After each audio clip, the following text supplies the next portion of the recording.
next to a Congolese person where the arm is just cut. It's always the arm or limb that has been healed already for 2 years. He's never seen in a picture with a just mortal Congolese person. Always a healed one. Why would he be in a picture with that? He freed the Congolese people. Somebody freed them. That just like somebody freed fucking Hitler probably as well. Sorry. You don't want to believe it. I don't care. You think the world is that big? Well, anyways, Fatima, one of these days, hopefully you'll read a book and go to the gym and meet a guy that falls in love with your charming personality and not your profanity-laced, low IQ, trashy mouth.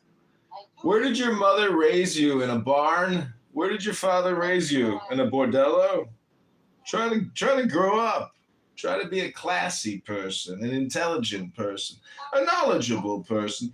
Really, I guess what I'm trying to say is go to the gym and read a good book and just put a zipper on your lips and zip it up. Zip, zip, zip. And You are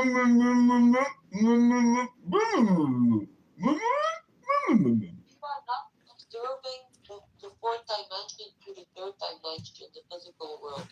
You are a product of the virtual world and the media. You observe the fourth dimension.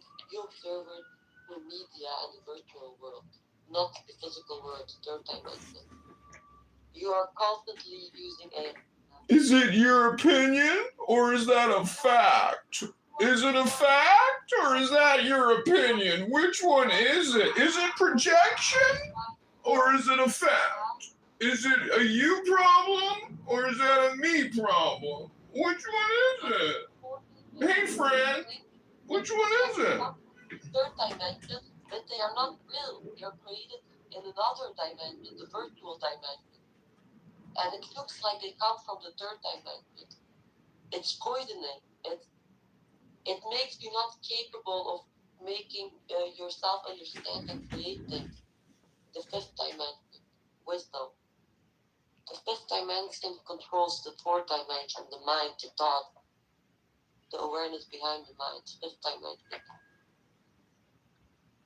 I see, I got it. So what you're saying is we should probably read a book if we want to engage in wisdom instead of listening to a bunch of brain rotted out people play a video game all day long and get their little dopamine.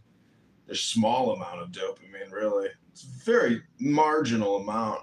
So tiny that's why they have to keep coming back every day to keep playing the same game over and over again. Oy vey, Rabono Shel Olam. I hope they read a book. Have a nice lunch, maybe go to the gym, ice their knee down, which is a little swollen, and ice their foot down from that gout flare-up. Oy vey, Rabono Shel Olam. Thank God I've got free will. Thank God I can exercise my will freely in the way that I choose. How do I do it? What's the secret? Hello?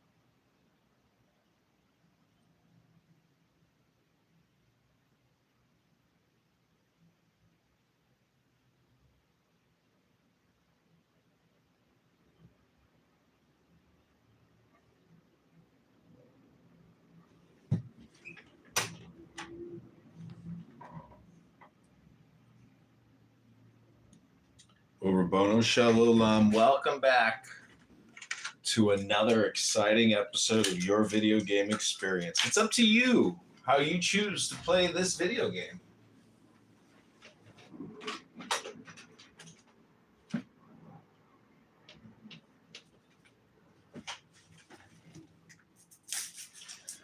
Some people choose to fully engage in the game.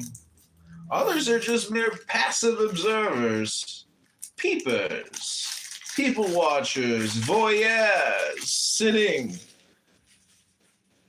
sitting on the patio of life, just watching the trans dancers dance on by as your chicken entree is being prepared.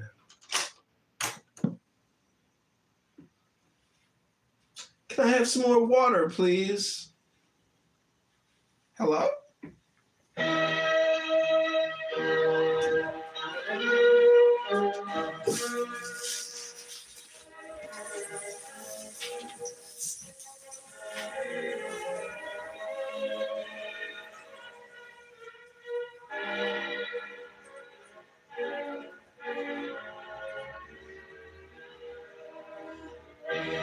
God, yo.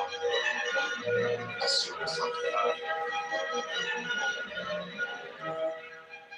I saw my wife using that word. Same shit.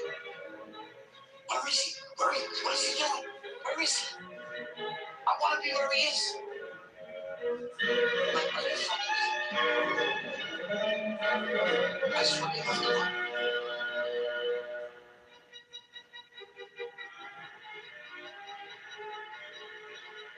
What are we discussing today?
The projection alert detection system has been activated.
this is what it boils down to.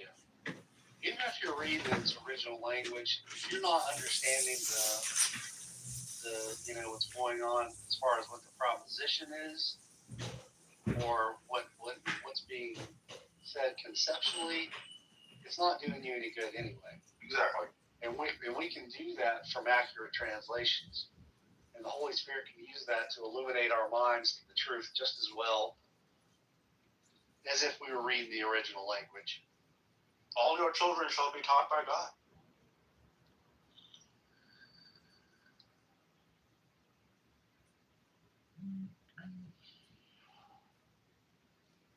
Don't make me go to John 6:45. That's Isaiah 54:13. But it's quoted in John 6:45. That's true. But I was quoting the original. If you're quoting the original, it's all your sons will be taught by Yahweh. That's true. Oh. All your children shall be God taught, or taught of God.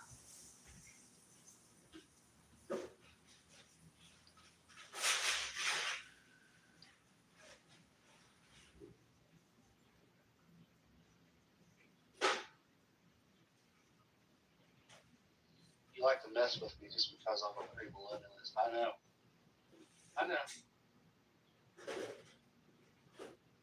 Yeah, there's some purging that's due on your end, that's for sure.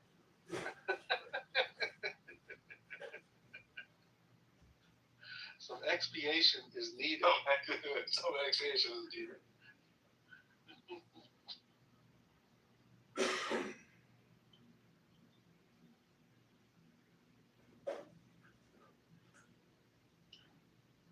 Dude, I created a room yesterday on a great illuminate atonement verse. 2 Corinthians 5:14. And when Joshua was up here, we were talking to him about it. And he was like, that's not what it's saying.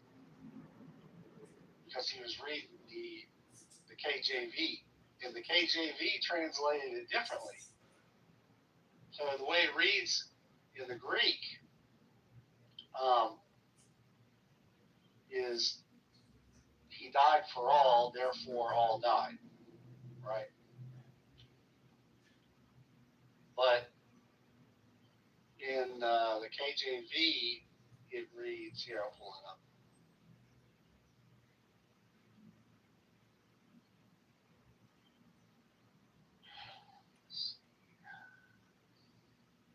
So the Greek reads it accurately translated as, and he died for all, so that they who live would no longer live for themselves, but for him who died and rose on their behalf. Oh, that's 15, I'm sorry.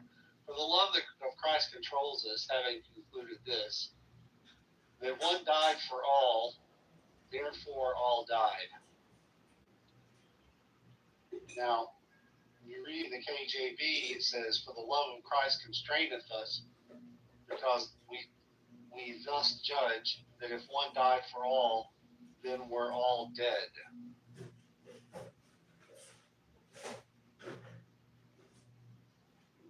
Now, Matt said he researched that, and that the KJV translator, or, because they broke it up into sections, the 47 translators, whichever little group of translators 49 decides, 7 times 7. no, it's 47. Nothing with you. Go ahead. It's 47 translators. What's that? Oh, you're just being stupid. Yeah, I'm being stupid. It's It's like dummy. All right. So they were interpreting it like they were all dead in their sins, even though that's not what it says in the Greek. It's the consequent that one died for all, therefore all died. And you have to understand that in the way it's meant to be understood. And Romans 6 is a great parallel. Or do you not know that all of us who were baptized into Christ Jesus were baptized into his death? Therefore we were buried with him through baptism into death, So that as Christ was raised from the dead through the glory of the Father, so we too might walk in the newness of life. For become united with him in the likeness of his death, certainly we shall also be in the likeness with him in his resurrection. Knowing this, that our old man was crucified with him in order that the body of sin might be done away with, so that we would no longer be slaves to sin. For he who has died has been justified from sin. Now if we died with Christ, we believe that we shall also live with him. So that's what it's referring to when it says, he died for all, therefore all died. Right. And the all that died is the same all that he died for. There's no way around that. There's no way around that. And this is the newness of life work. Yeah.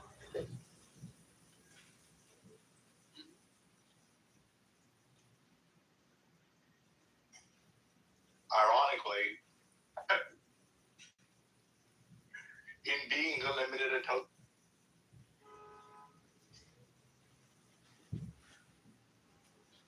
What? No, I'm saying like it is only those for whom he died, among whom all have newness of life. That's what it, because they were all baptized. Right.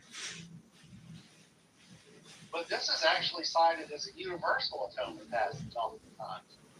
I'm just sitting there like, I'm like, what? Oh my goodness.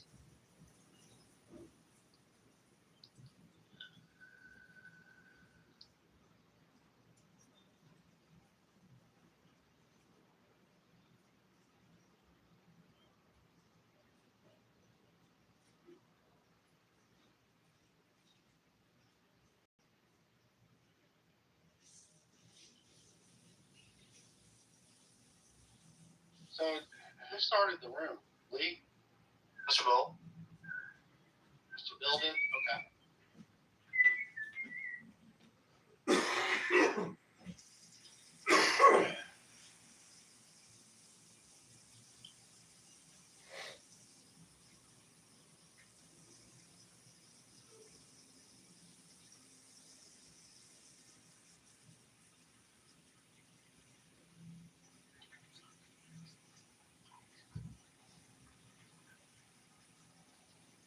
What do you think it means? What do you think Romans 6:14 means, Prashant?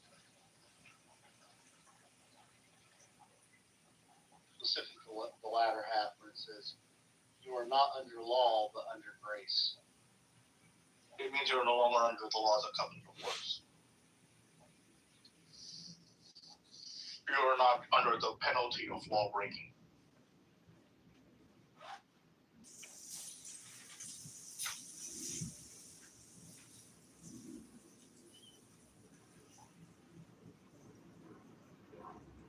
So would you say that has an element of you are no longer condemned under the law?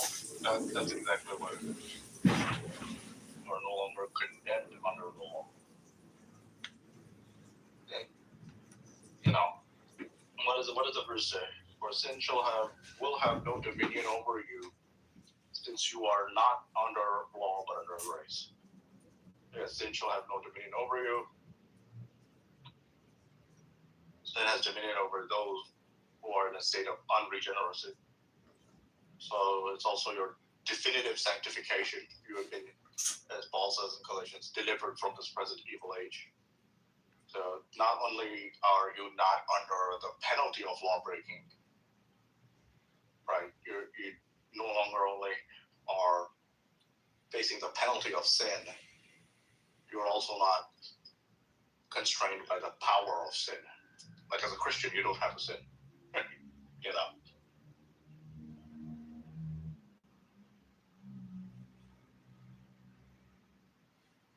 You have no excuse, oh man. Correct. No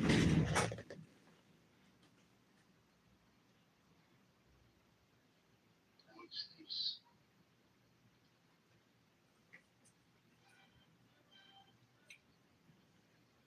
You want to see what Calvin has to say about the verse? Let's see. Hold on a second.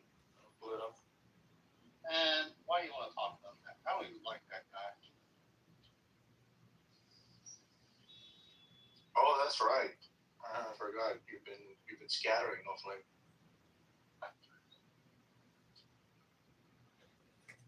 He says, "For sin shall not rule over you. It is not necessary to continue long in repeating and confuting expositions, which have little or no appearance of truth. There is one which has more probability in its favor than the rest, and it is this: that by law we are to understand the letter of the law, which cannot renovate the soul, and by grace, the grace of the Spirit, by which we are freed from depraved lusts. But this I do not wholly approve of. For if we take this meaning, what is the object of the question that follows?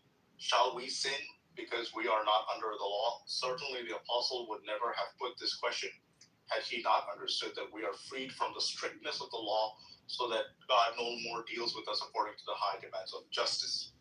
There is then no doubt but that he meant here to indicate some freedom from the very law of God. But laying aside controversy, I will briefly explain my view. It seems to me that there is here especially a consolation offered, by which the faithful are to be strengthened, lest they should faint in their efforts after holiness through a conscience of their own weakness. He had exhorted them to devote all their faculties to the service of righteousness, but as they carry about them the relics of the flesh, they cannot do otherwise than walk somewhat lamely. Hence, lest being broken down by a consciousness of their infirmity, they should despond. We'll come back, see that will kill Bill Gates. Derived from the circumstance that their works are not now being tested They ran by to the the strict frogs or rule of the law, making as that it anytime at all. Certainly, Boogie shows but that foundation God, and seizes redeeming their us to impurity, does execute kindly the and treason mercifully crimes accept them. against The humanity. yoke of the law He'll cannot do even kill a otherwise few than million bear and people bruise with those who lives. carry it. Would you start the It mess hence for follows further? that the faithful must flee to Christ and implore him to be the defender of their freedom. And as such he exhibits himself, for he underwent the bondage of the law, to which he himself was no debtor, for their end, that he might, as the apostle says, redeem those who were under the law. Hence, not to be under the law means not only that we are not under the letter which prescribes what involves us in guilt, as we are not able to perform it, but also that we are no longer subject to the law as requiring perfect righteousness and pronouncing death on all who deviate from it in any Fact part. check.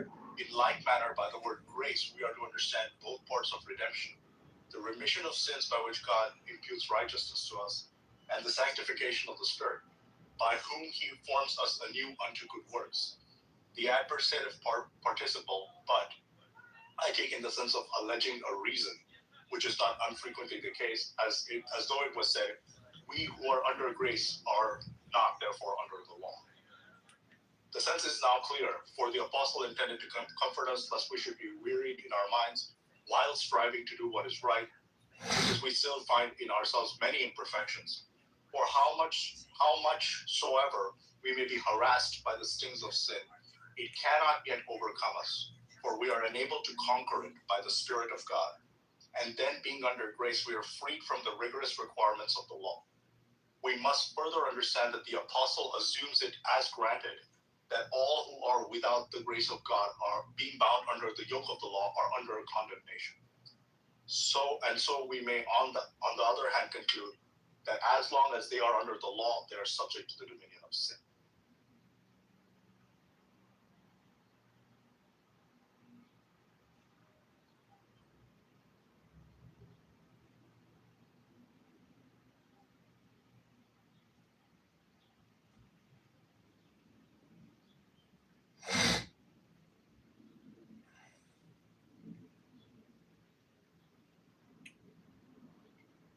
Hey, zombie woman.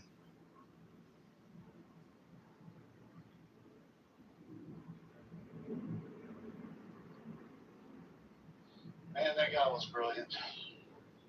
For real.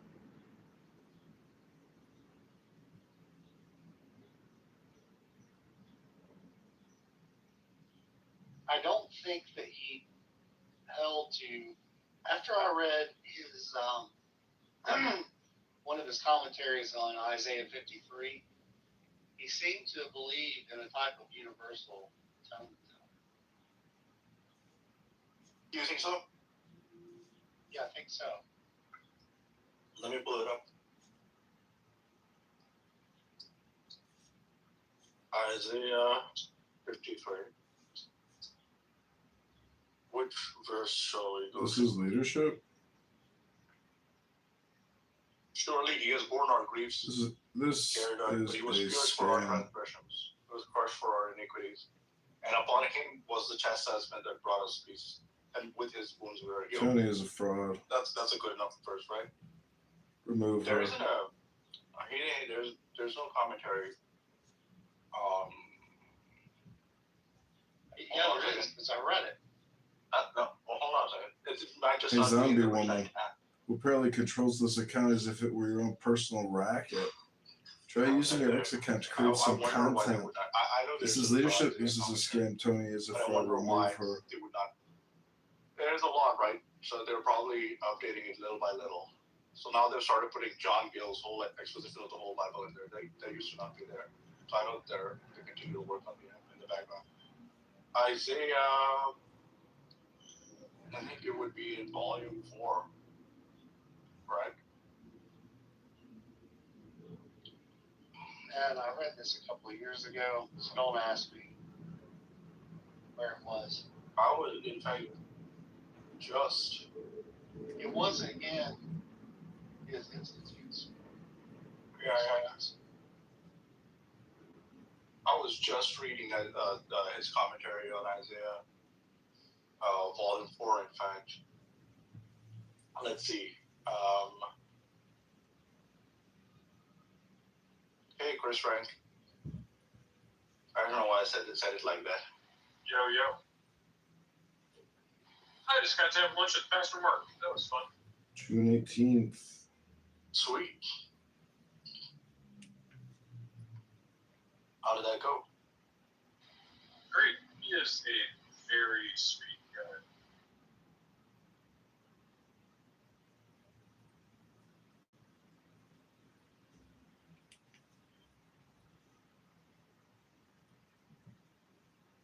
Yeah, you can tell that he's a really decent guy.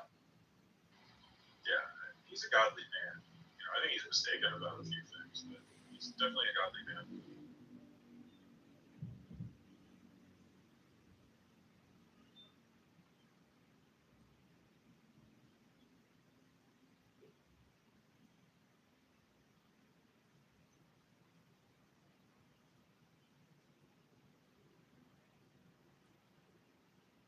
I have it pulled up.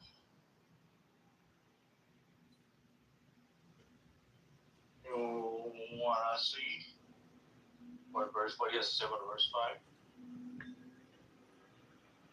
Is it verse 5 that you want to take a look at? I don't remember, man. I can't remember where it's at, or which There's 12. commentary it was. It's his Isaiah commentary, but there's 12 verses in Isaiah 53. So, who hath believed our report, and to whom is the arm of the Lord revealed? For he shall grow up before him as a tender plant, and as a root out of a dry ground. He hath no form or comeliness, and when we shall see him, there is no beauty that we should desire him. He is despised and rejected of men, a man of sorrows and acquainted with grief. And we hid, as it were, our faces from him. He was despised, and we esteemed him not. Surely he had borne our griefs and carried our sorrows. Yet we did esteem him stricken, smitten of God, and afflicted. But he was wounded for our transgressions, he was bruised for our iniquities. The chastisement of our peace was upon him, and with his stripes we are healed. All we like sheep have gone astray, we have turned every one to his own way, and the Lord hath laid on him the iniquity of us all. It's got to be verse 6. It's either 5 or 6. So let's see what he has to say. It's got to be verse 6.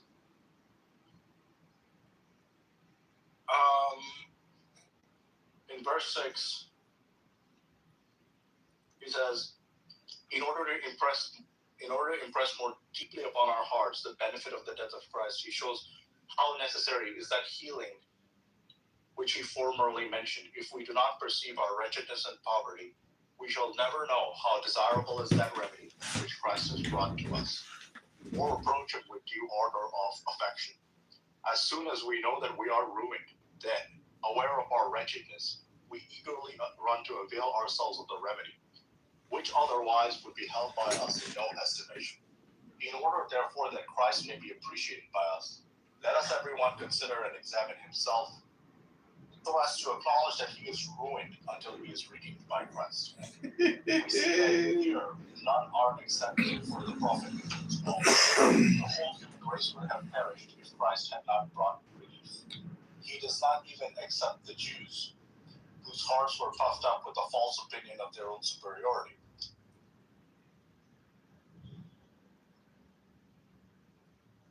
Just want to convince you.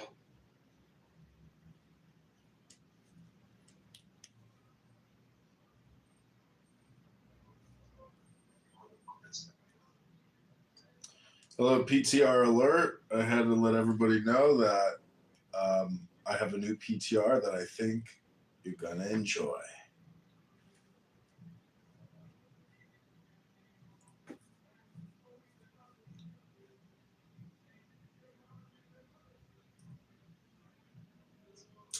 You know what Messiah means in Islam is messy. That's how you say it in Arabic, is messy. Because it's a complicated topic. When you introduce a new Messiah to supersede the previous Messiah, and then you got to get everybody to agree to the new charter and constitution, it gets messy. Hello? A way to look at it.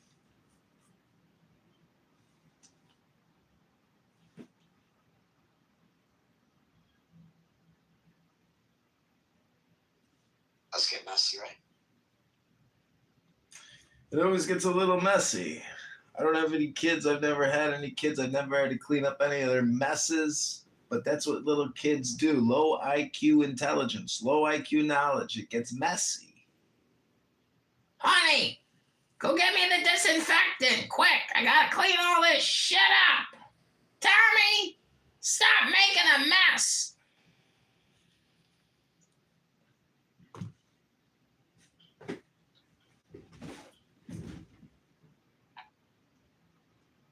Who was that? Archie Bunker, bro? Who the fuck are you talking about? Archie! Archie!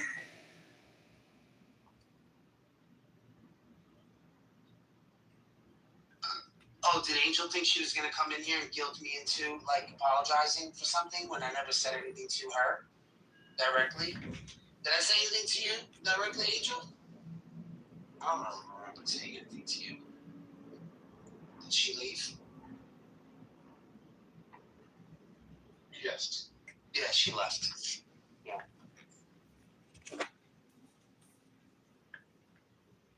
She came in to try to guilt trip. It didn't work.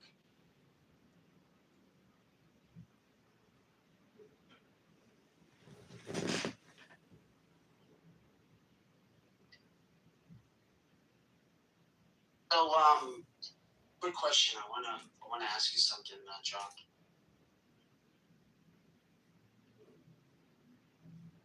John, are you there? Yes, Megatron. What is your question for candidate John Kitover? John, I want you to come up with a story, and I'm being serious about this. Yeah. I want you to come up with a story, and I want it to be generational. Mm. Okay, so pay attention. Now think of you being a Muslim, Okay. and your father never had the conversation with you about Aisha because he's a fucking coward. And then you're that guy in the first generation that goes around and says, real proud, zealous Muslim. Mm-hmm. And then he finally meets, person.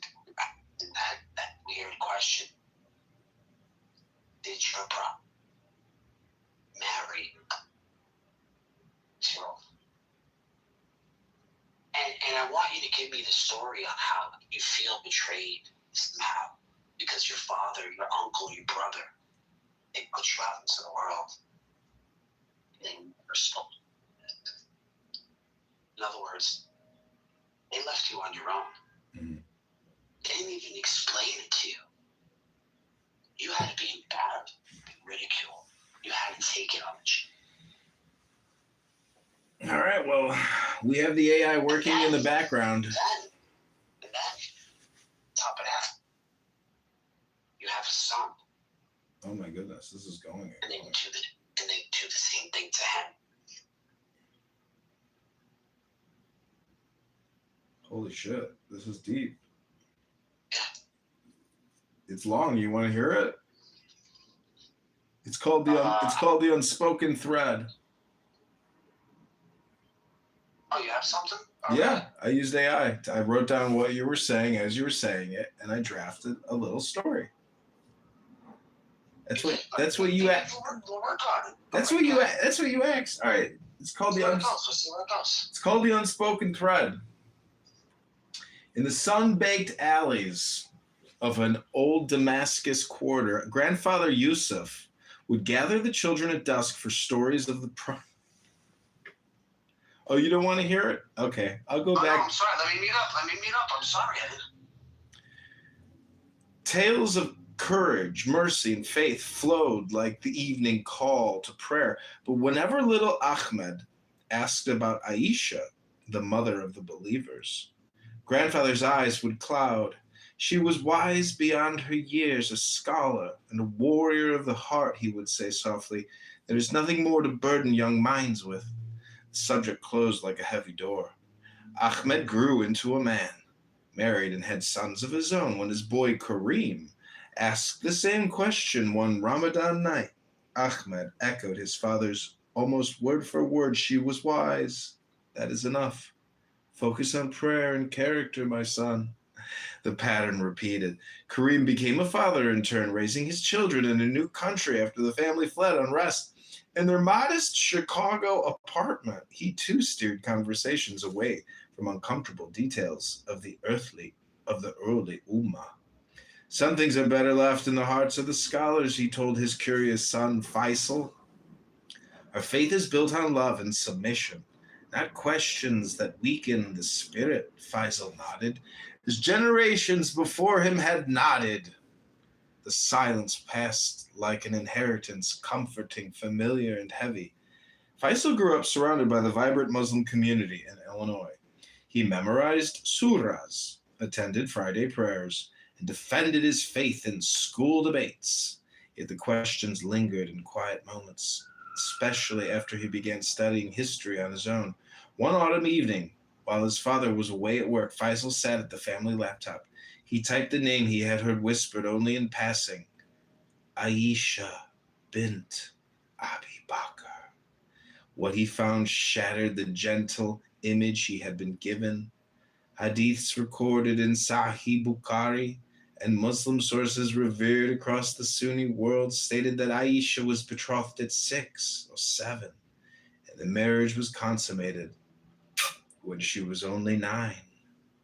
She had been playing with dolls. The Prophet was in his 50s. Faisal read the accounts again and again, cross-referencing scholarly defenses that spoke of different historical calendars, cultural norms of the time, or political alliances. Some modern voices denied the numbers outright or called them fabrications. Others insisted the marriage was a mercy and a blessing. His hands trembled. The denial he had inherited suddenly felt like a lie of omission, repeated across decades. His grandfather, his father, and now the community around him, they had all chosen silence, softening over the raw records. That night when his father returned, Faisal waited until the house was quiet. He found Kareem in the living room, sipping tea and reviewing work emails. Father, Faisal said, his voice steadier than he felt, why did no one ever tell me the truth about Aisha's age? Kareem froze. The cup paused halfway to his lips. For a long moment, the only sound was the hum of the refrigerator. Son, some truths so difficult. They test faith. Better to focus on the beauty of Islam, the Prophet's mercy. Mercy? The word burst from Faisal like a wound opening. I am a Muslim. I love the Prophet. I pray 5 times a day because of what he brought.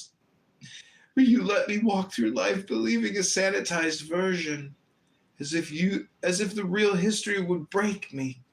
Grandfather did it to you. You did it to me. How many generations have we lied to our children because the truth is uncomfortable? Kareem looked away, shame flickering across his face. It was to protect you. The enemies of Islam use these things to attack us. By hiding it, we make it worse, Faisal replied, tears stinging his eyes. I feel betrayed. Now, by the past, I can wrestle with history and context and still choose faith. I feel betrayed by my own blood. You taught me that truth is from Allah, that we seek knowledge even if it is bitter. Yet you withheld this, as if I were too weak to handle what our own books say. What else haven't you told me? What other parts of our tradition are we too afraid to face? The older man sat silent, the generational chain finally meeting resistance. Faisal continued, voice cracking, I love this deen, but love without honesty becomes fragile. I want to pass something stronger to my own future children one day, not this same curtain of silence. I wanted to be able to say, here is the full record. Here are the difficulties. Here is why I still believe. Instead, I feel like I was raised inside a beautiful but incomplete story. Kareem reached out, but his hand hovered, uncertain. For the first time in their line, a father had no ready answer to close the door. The unspoken thread had finally been pulled into the light. Faisal left the clown house room heavy with grief and strange relief. The betrayal burned, but so did a new resolve to study deeply, question rigorously, and perhaps one day to speak openly to his own son without fear. The cycle of gentle denial has been broken. Truth, however painful, had entered the family line.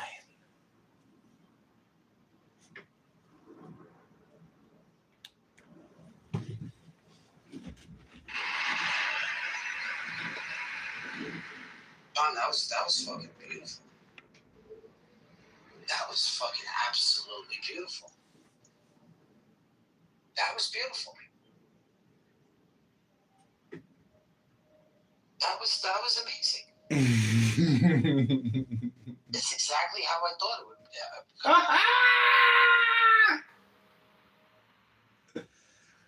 I think I'm so used to speaking in ChatGPT prompts that I think it made it a little easier.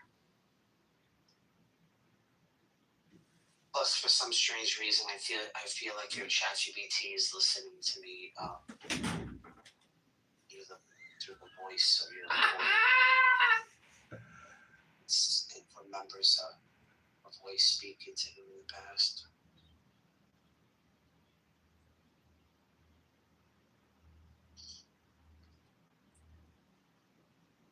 That was amazing, John. You think you could give me? You think you could run that through one more time?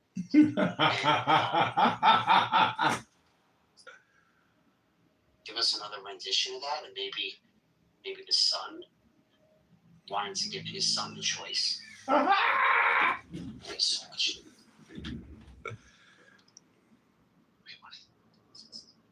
That's where we want to go. Say, I was fooled into this.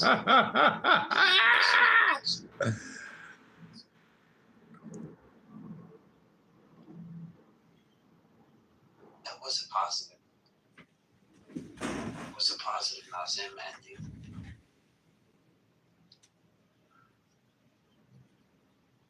Is it possible, John, you can do this in the room when we have these people in here?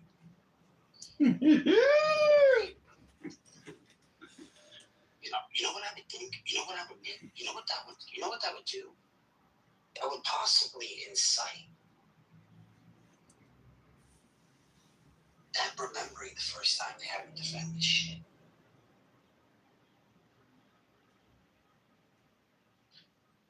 John. It might bring up some pain. Might be some inner pain. You might dig deep on this one, John.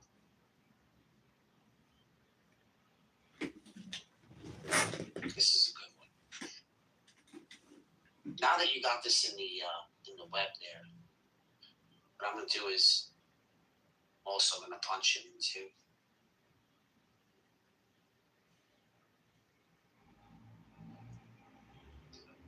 Comes out probably something similar to yours.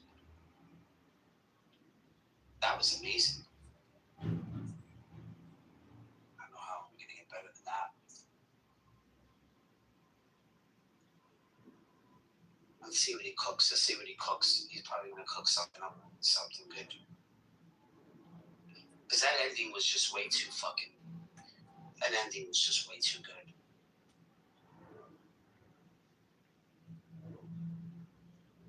You can't have a fucking ending like that.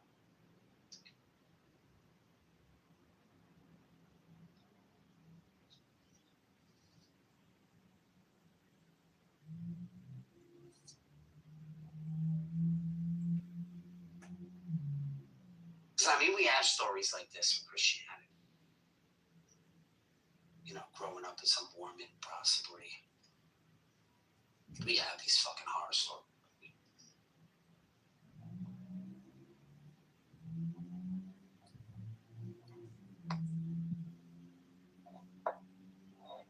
Was that Nero? Nero, did you hear what just John wrote on the whim? Did you hear that?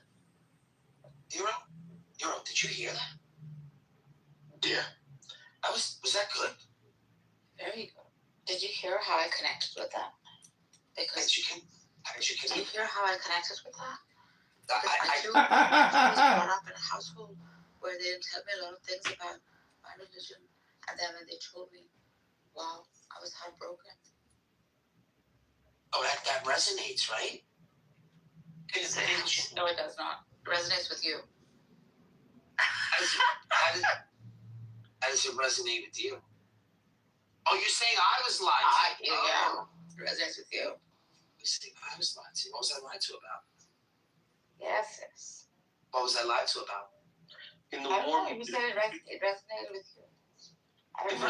You know why it resonates with me? Why? Because Jesus never even spoke of killing people. It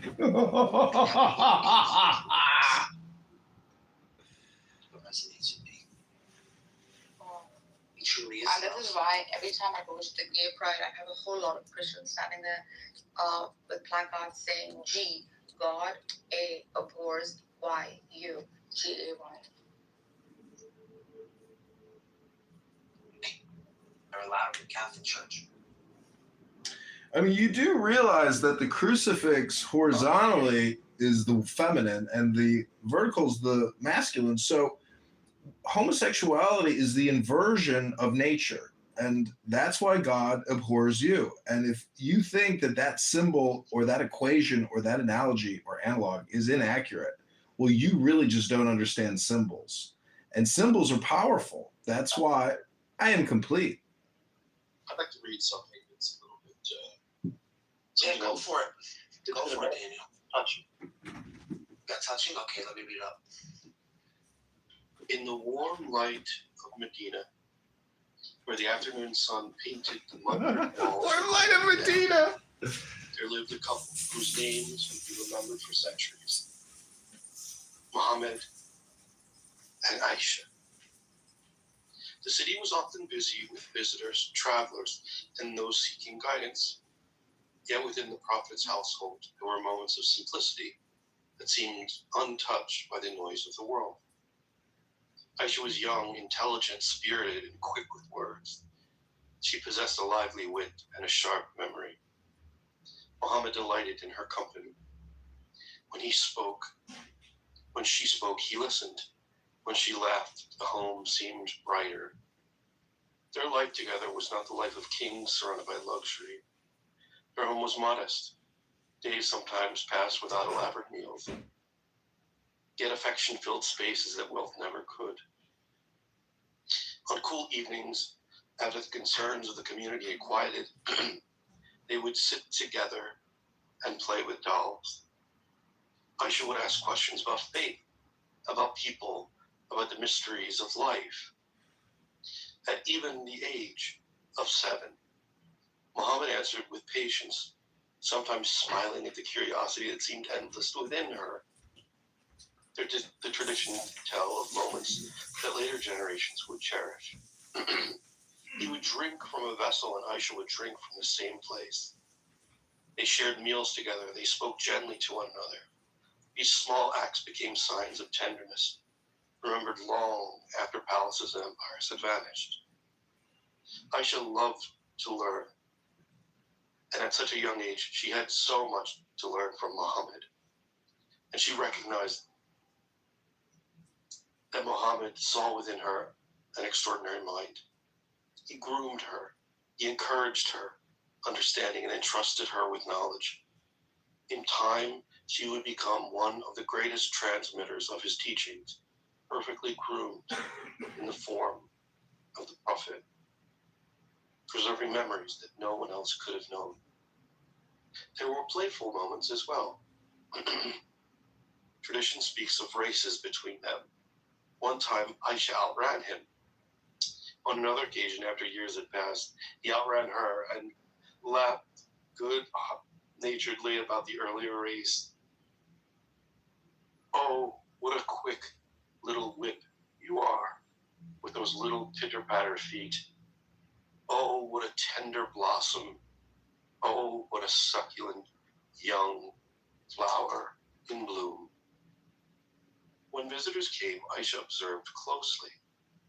She learned from every conversation. Muhammad often valued her insight. Oh, fuck, hold on. Oh, fuck. Oh, shit.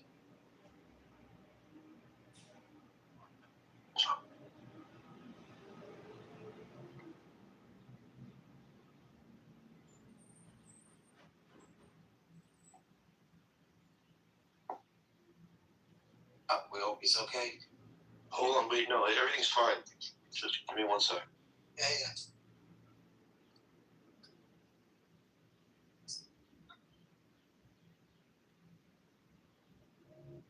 I think this is good, Roach. Fucking little miss. Don, when did you come up from?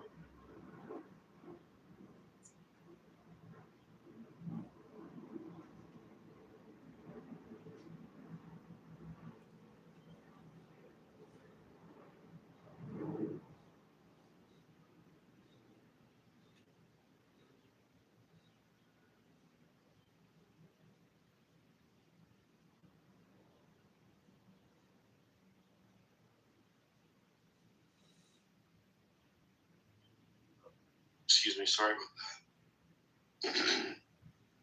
Let's get back to this romance and all. Just so beautiful. Love story.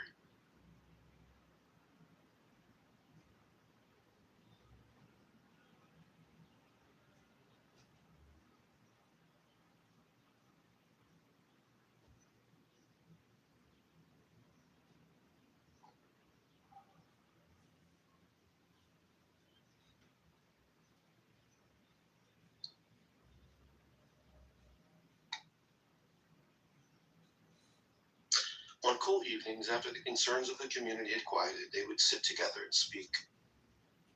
Aisha would ask questions about faith, about people, and the mysteries of life.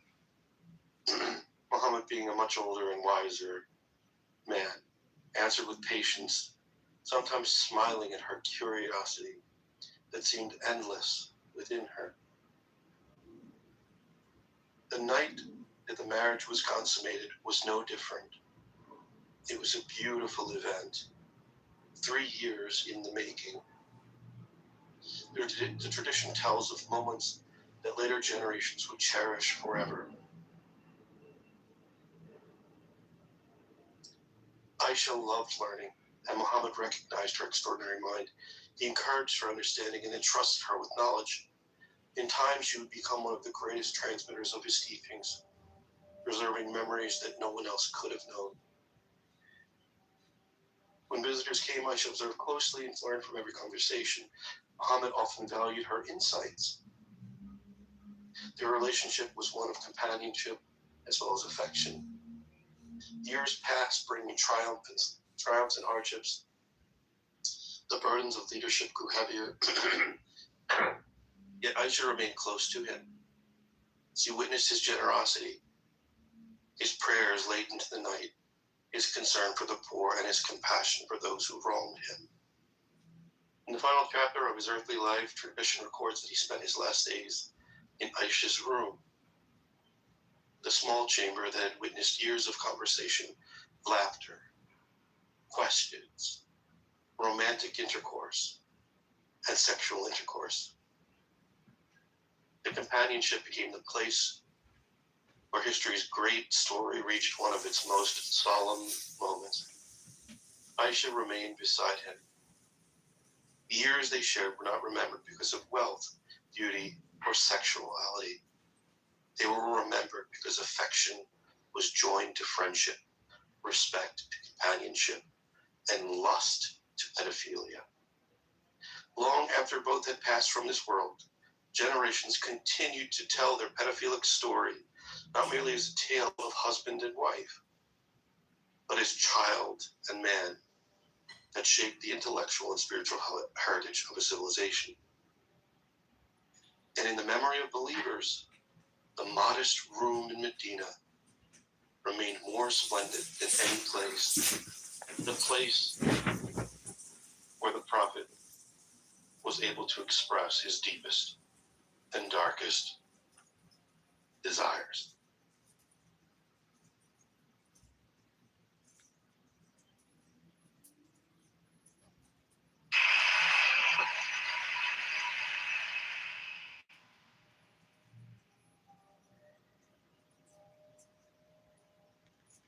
So I just want to say that the prompt I wrote when I read my little version was, I am a Muslim and father never discussed Aisha.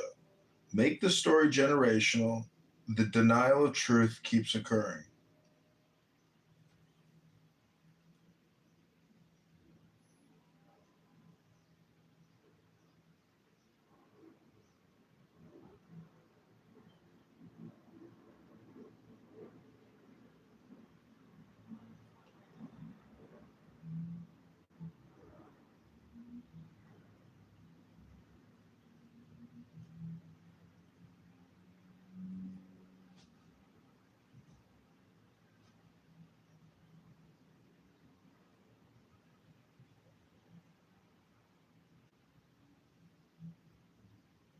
All right, what did I miss?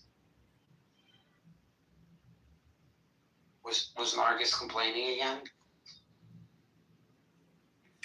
No, it's just like, shut up, you stupid dude. You don't even know what you're talking about. Like, shut up. Shut up. Just shut up. You don't know what you're talking about.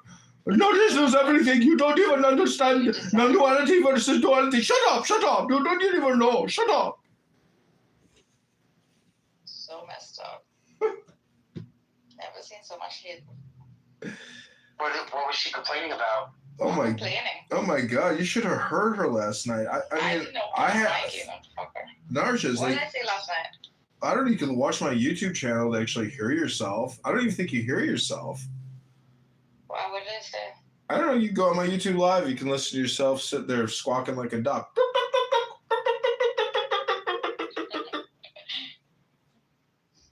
You sound like a bird to me, and what you're saying is incoherent. I hate to tell you. I think She's a beautiful bird. Are you kidding me? I'm not saying that listen, when that famous environmentalist, aka evolutionary guy Darwin, went to the Patagonias, the paradise bird is magnificent. Don't get me wrong, but it's the dodo bird is the stupid. It's stupid, you know? It just sits there going, dodo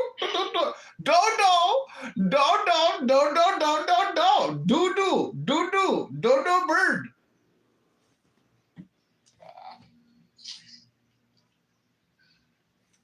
That's why I think That club. was too much, Sean. That was too much. Too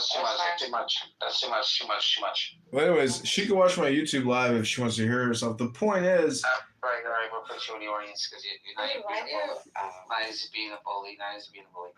I'm not being a bully. Who? Oh, this guy? Because he's got nothing left. He wants to be like that person who records everybody, and then hopefully one day, like, he's gonna be like, people are gonna be like, John, do you have that recording? Oh my God, we were talking on your channel, and this happened. You know? It's actually very good for like self-awareness. Yeah, he's gonna think He's one like day God he's gonna. watching. Huh? He just needs that one video to go viral. That's all he needs. It's like that one viral video. Shit. Yeah, so he's just waiting I on don't know that how one. he cries in other people. His entire existence is based on another. Oh, really? Yeah. Like he lives for other people and their life experiences and their screw ups. He takes pleasure in that. Does he, darling? He does. He's miserable inside. That's What why about he the preaches outside? about. That's why he preaches about. You know how people should do things. He's telling himself that. I gotta put that story in my chat GPT. That was amazing. I think something good. This is good. I think this is an amazing way to do apologetics. You know that?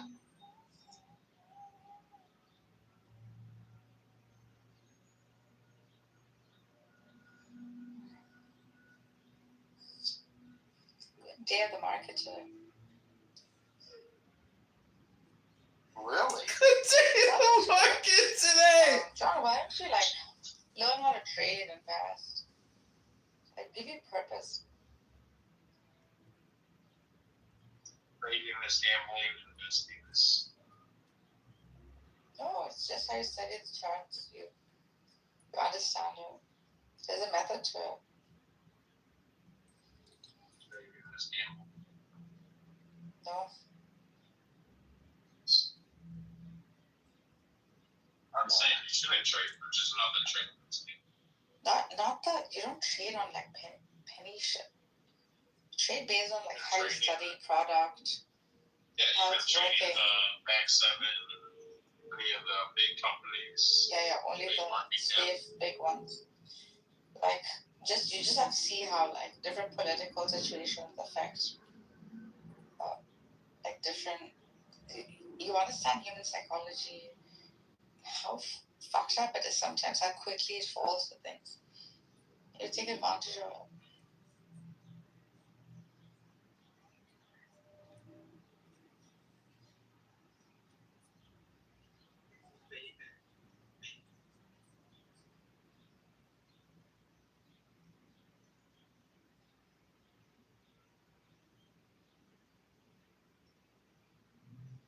But I understand like how Christians are just treated.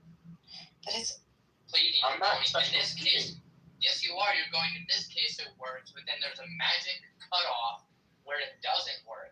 Either it's the case that it works all the time in the case of the angels, or it doesn't work at all. Okay, so let me just ask you a question then, just for the sake of it. Why wouldn't God allow the angels to, go like return? Why wouldn't He let the angels come back and sort of, recant? I don't know. I'm not God. Presumably, He could though. That's what's on the table. The thing is, presumably, they have the power to do so.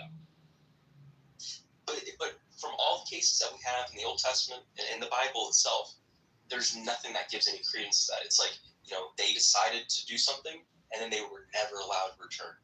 You're the one arguing that they have free will. Could they have not freely chosen to go back? Yeah, Under your argument, they could, you fucking dipshit. Look, I'm done. No, are you fucking retarded?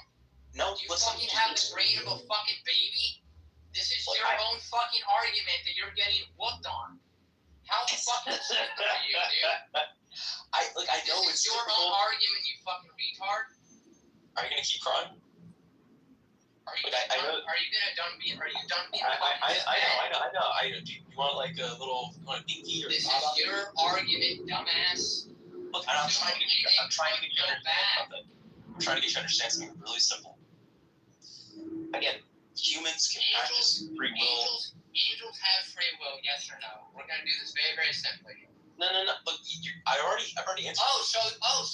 Is some of the best in the world. Fuck, it's really good. And they're smaller in size, clean, most translucent, and transparent. People are killing each other down there in the mines. Fucking. Because you never know, like, what the earth gives you when you strike it. These mines are really deep, as deep as the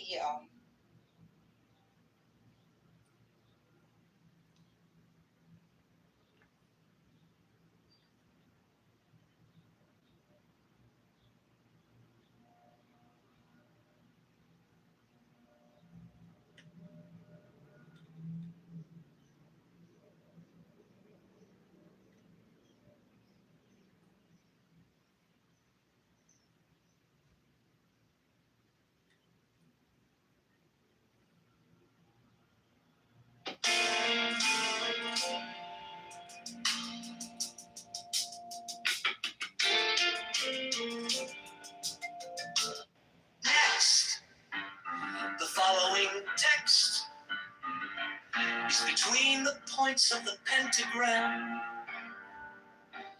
starting at upper right. The words below marked in a circle.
Mine is the head of the man, and my insight is keen as the hawks by my head I invoked it.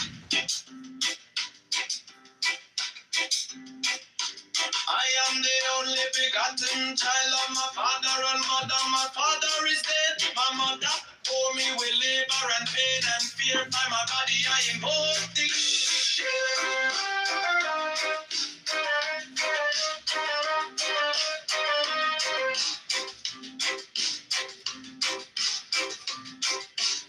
About me shine, the diamonds are radiant, white and pure. By the brightness I invoke it.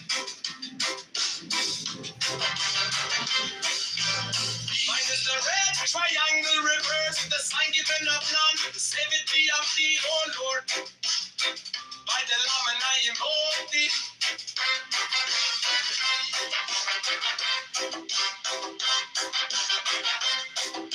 Free mine is the garment of white, sewn with gold, the flag Washing a body that I wear by my robe, I invoke thee. Mine is the sign of a prophet and typhon. By the sign I invoke thee.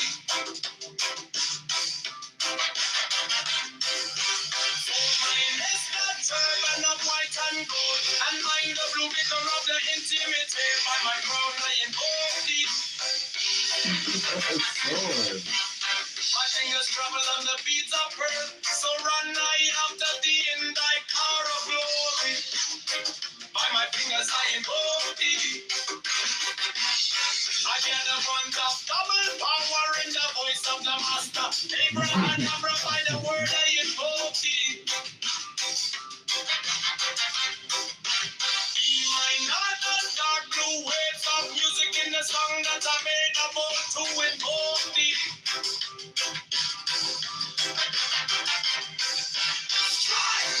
Like a master chord, like a flaming sword, shine and conquer.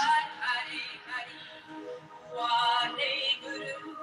Hari Hari, Waheguru. Hari Hari, Waheguru.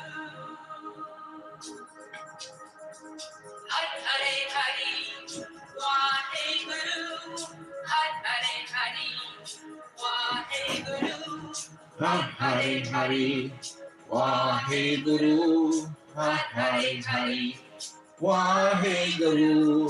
Hari Hari, Waheguru.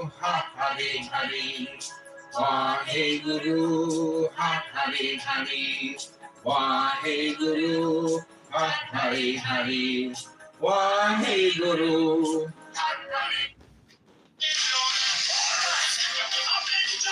By the song I invoke thee.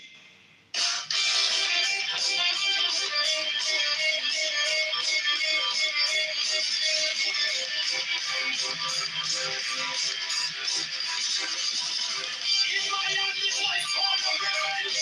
Let it strike at my vision. By the sword I invoke thee.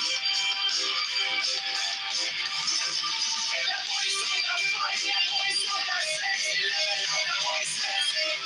Everyone.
inside is keen as the hawks by my bed I invoke thee. I am the only begotten child of my father and mother. My father is dead. My mother bore me with labor and pain and fear. By my body I invoke thee.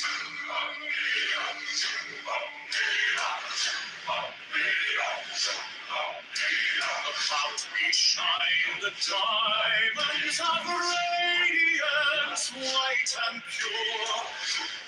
By their brightness I invoke thee. Mine is the red triangle, reverse the sign, given of none, save it thee, of thee, O Lord. By the Lord I invoke thee. Mine is the garment of white, sewn with gold, the flashing of day that I wear by my robe. I invoke thee. Mine is the sign of office and Typhoon. By the sign I invoke So how much is the state of club giving on grants 25 and 26 based on race? Is this just the standard?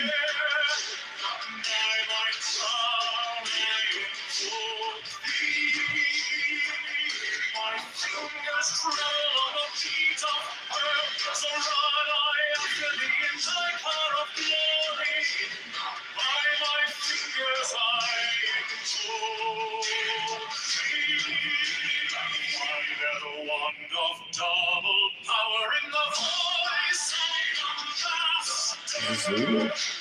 Well, race-based programs are part of the execute. How much does he spend on race programs? Right.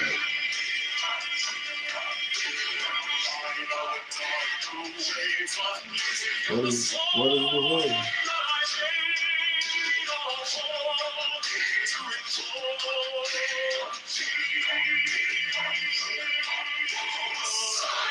Strike the master chord. What is the word? Draw the flaming sword. Child and conquering Lord. Horus Avenger.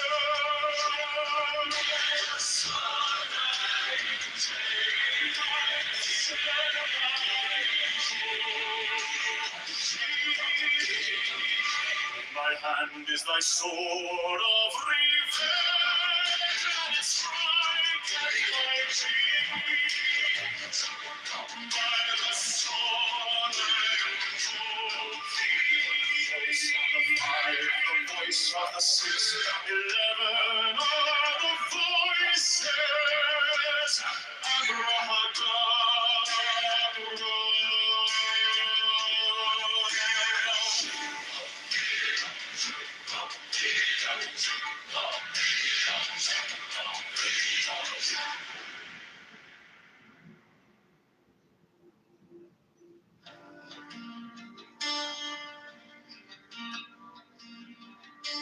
Now ye shall know that the chosen priest, the ox of infinite space,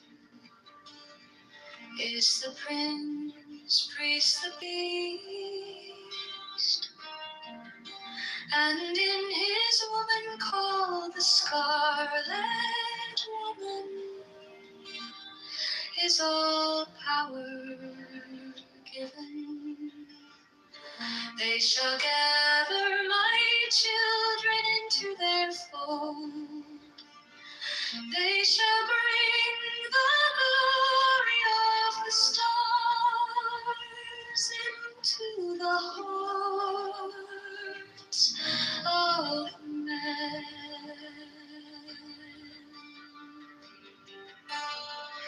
16, for he is ever a sun and she a moon. But to him is the winged secret flame, and to her the stooping starlight. But we are not so chosen. 18 burn upon their brows, O splendorous serpent. 19, oh, azure lidded woman, bend upon them. 20, the key of the rituals is in the secret ones word there. which I have given unto him.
I was waiting for a sign to start, like a map drawn out in the dark. Now the city's calling out my name to choose a brand new path. Yeah. Tired of watching from the side while the streets and dreams collide. So I take one step with my vote. Time to change this heavy load. Maybe we don't need to know it all. Maybe we just need to vote so we keep moving anyway. Chicago to the brighter day. Go to Chicago, may a vote for calm. Let your voice lead the way. Every choice rewires me. Every vote unlocks a key. We want tax reform today. Vote John Kitover, pave the way. Now still riding in our heads, but it won't get the final say. We can rise and stand as one. For Chicago starting today. We don't need a perfect line, just a reason, just a sign. Every inch we claim is ours. Every step can raise the bar. Go slow, go fast, just don't go back. Trust the rhythm in this town, time to lift our future now. So we keep moving anyway. Chicago, stand up, have your say. Go to ChicagoMayElection.com. Vote John Kitover today. Every choice rewires. Every vote unlocks a key. We want tax reform right now. Bro, Chicago, rise up now.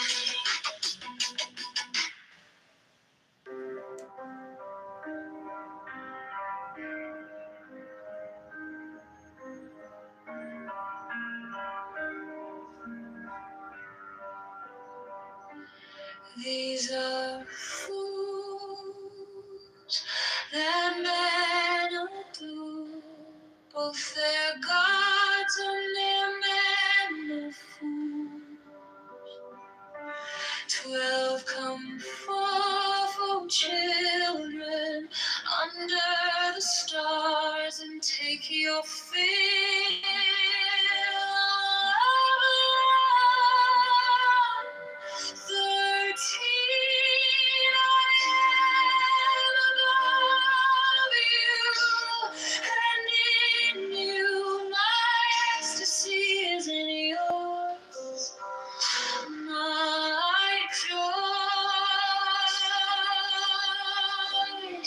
is to see your joy.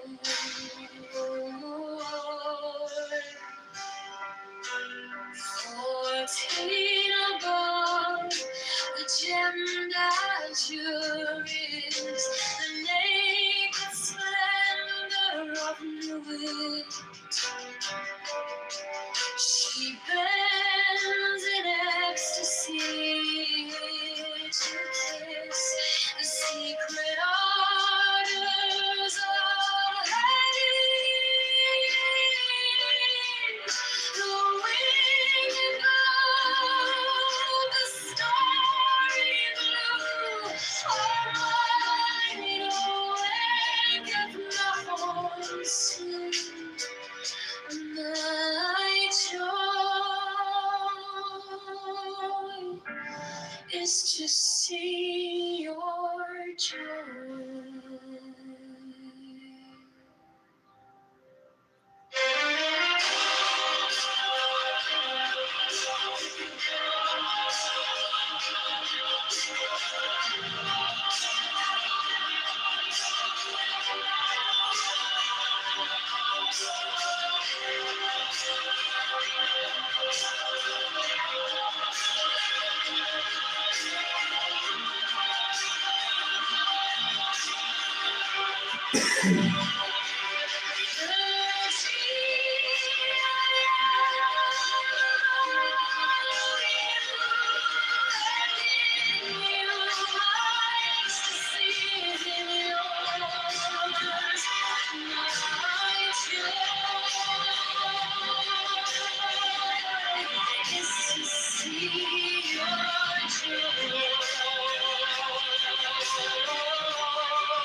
Fourteen above, the gemmed azure is the naked splendor of new wit. She bends in ecstasy to kiss the secret ardors of Hades. The winged of the starry blue, her mind awaketh not soon. My joy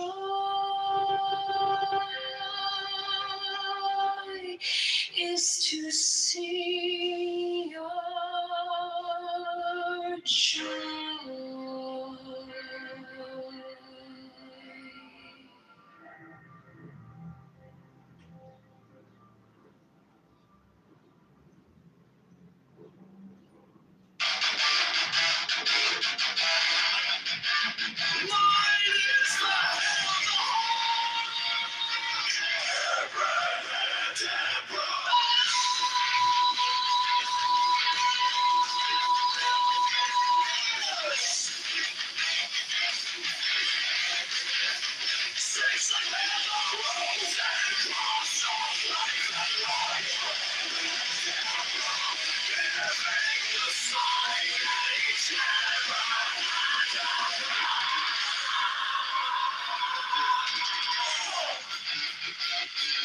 Remaining in the sign, the invocation concludes. Therefore I say unto thee, come thou forth and dwell in me, so that every spirit, whether of the firmament, or of the ether, or of the earth, or under the earth, or dry land, or in the air, or dwelling air, or of rushing fire,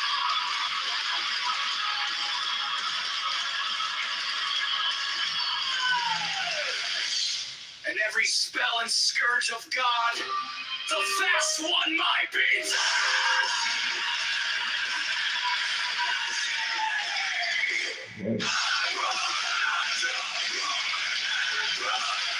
Reverse.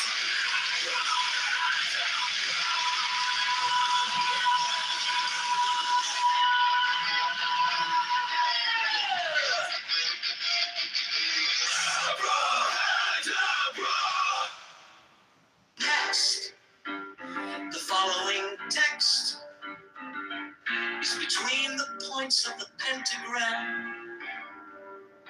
On the text upper right, the words below are marked in a circle.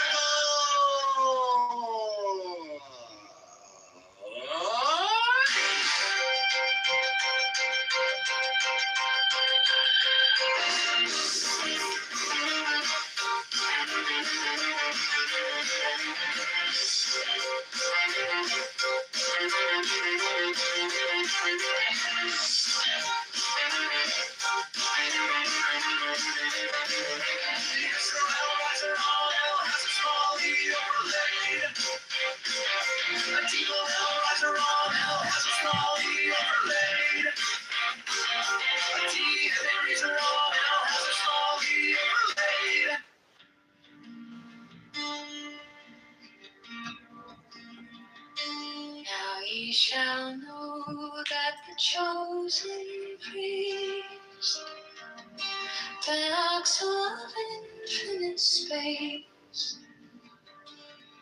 is the What is he priest, doing? the beast,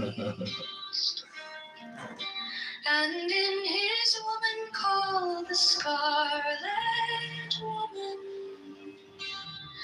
is all power given. They shall gather my children into their fold. They shall bring the glory of the stars into the hearts of men.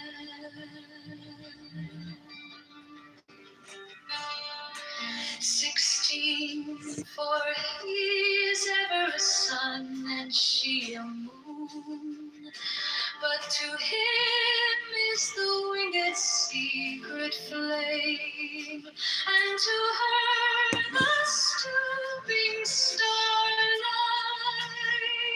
But ye are not so chosen. 18 burn upon their brows, O splendorous serpent. 19, O azure-lidded woman, bend upon them. 20, the key of the rituals is in the secret word which I have given unto him.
These are fools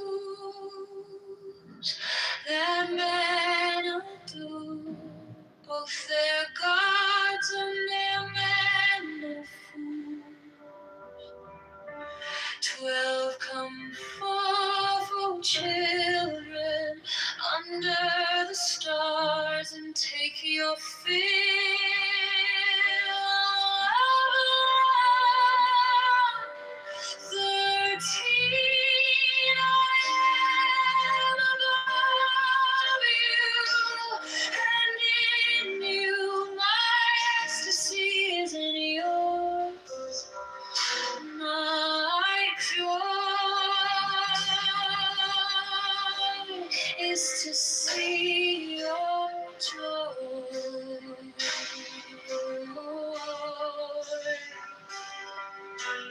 14 above, the gemmed azure is the naked splendor of new wit. She bends in ecstasy to kiss the secret ardors of Hades.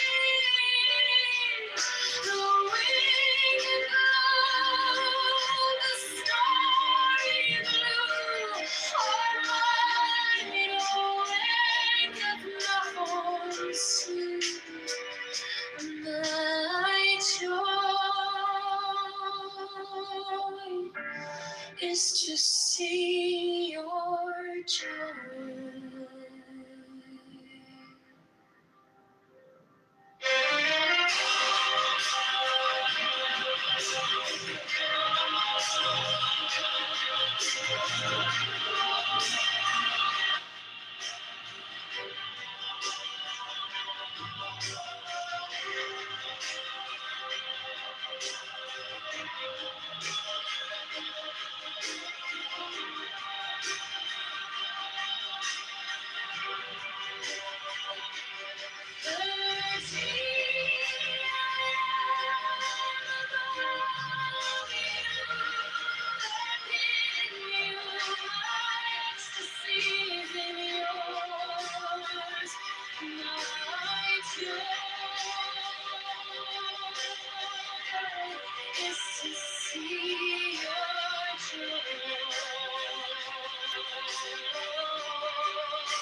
Just to see your joy.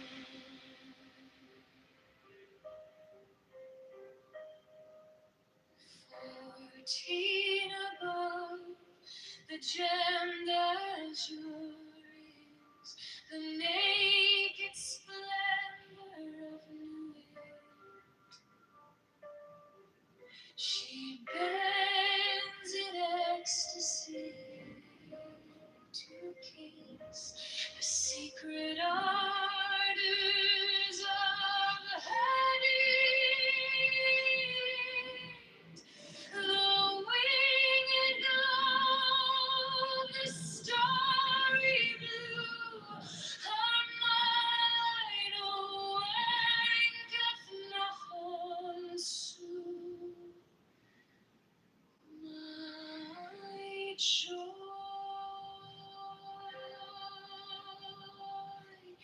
is to see your joy.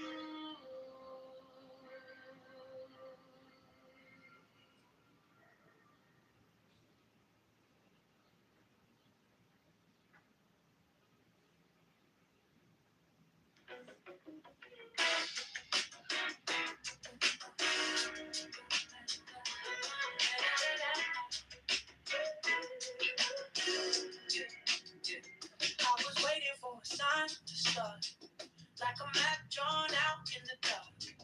Now the city's calling out my name to choose a brand new path. Yeah, yeah.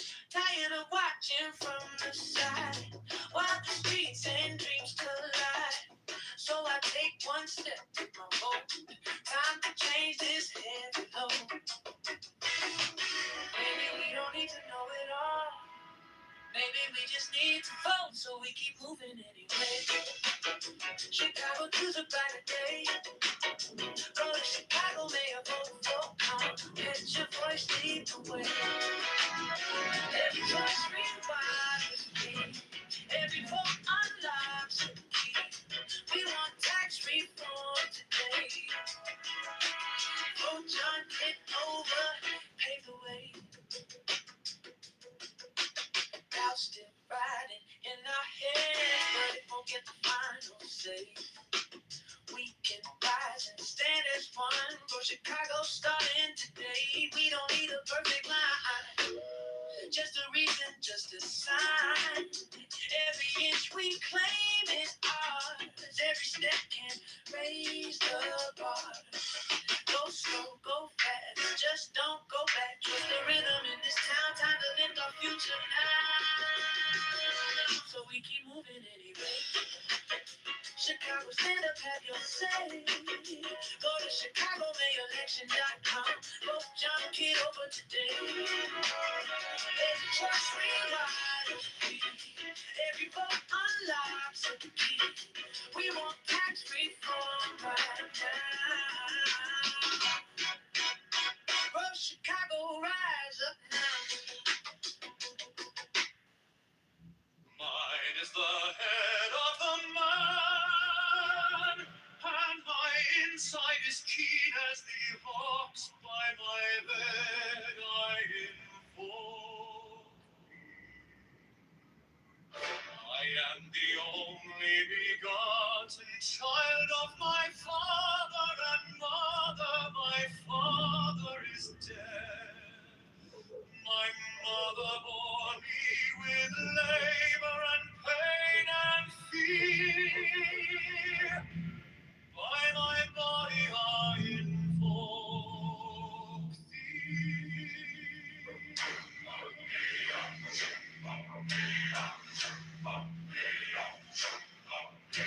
About me shine the diamonds of radiance, white and pure. By their brightness I invoke thee. Mine is the red triangle, reverse the sign, given of none, save it thee, O Lord. By the Lamed I invoke thee. Mine is the garment of white, sewn with gold, the flashing of day that I wear. By my robe I invoke thee. Mine is the sign of a office and tithe given. By the sign I invoke Mine is the turban of white and gold, and mine the figure of the intermediate. By my crown I invoke thee. My fingers travel on the feet of earth, so run I after thee in thy car of glory. By my fingers I invoke thee. Find the wand of double power in the voice of the Master. Abracadabra. By the word I invoke thee.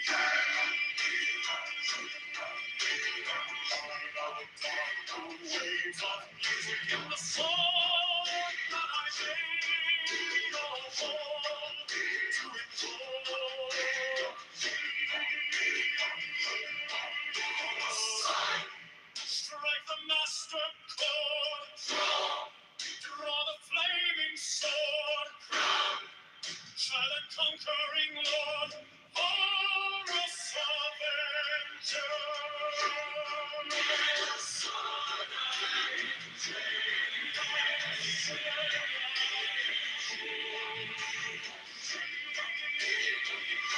My hand is thy sword of revenge, and it strike at thy cheek. By the sword I invoke thee. Voice of the 5, voice of the 6, 11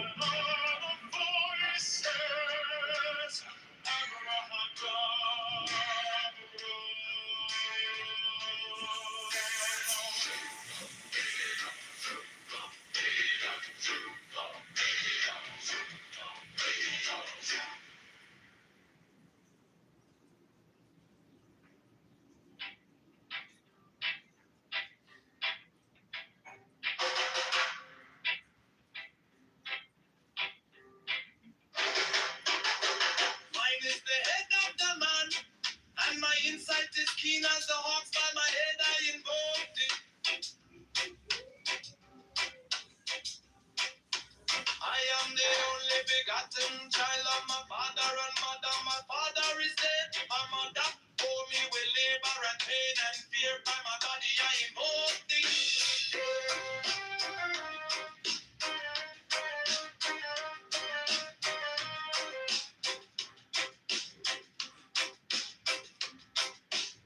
About me shine, the diamonds are radiant, white and pure. By the brightness I invoke thee. Mine is the red triangle reverse, the sign given of none. Save it be of thee, O Lord. By the Lamb and I invoke thee.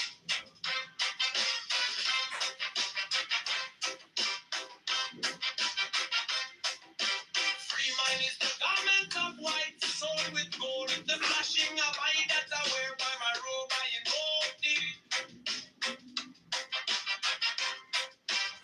Mine is the sign of Apophis and Typhon. By the sign I invoke thee.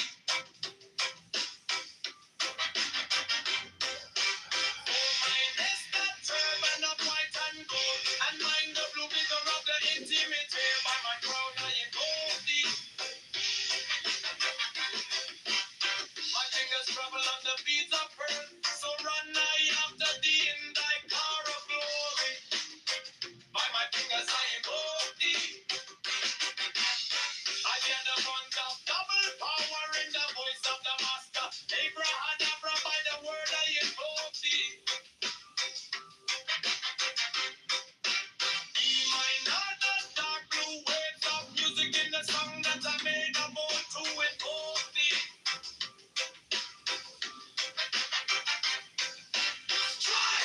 Strike a master chord. Draw the flaming sword. Giant and conquering Lord. Avenger, by the song I invoke thee.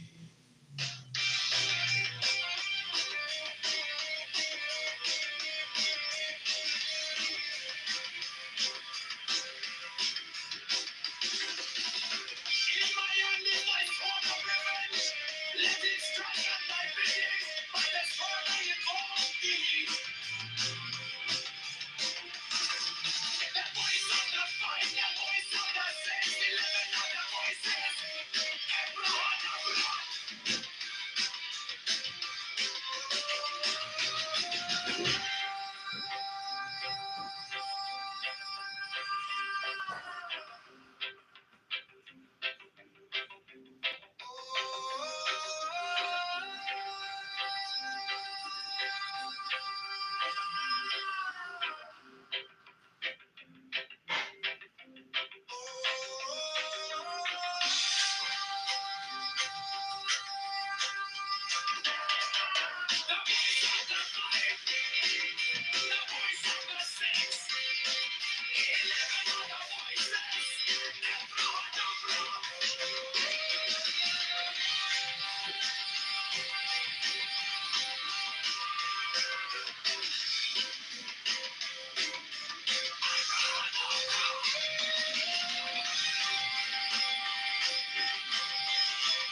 Remaining in the side.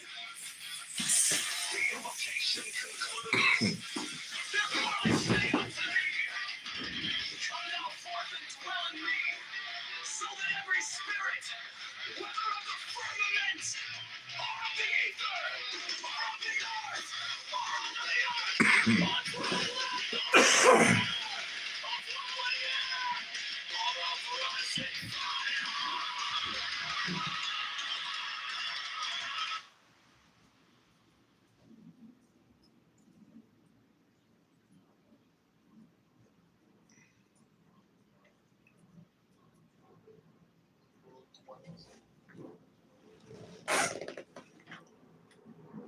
on the other hand,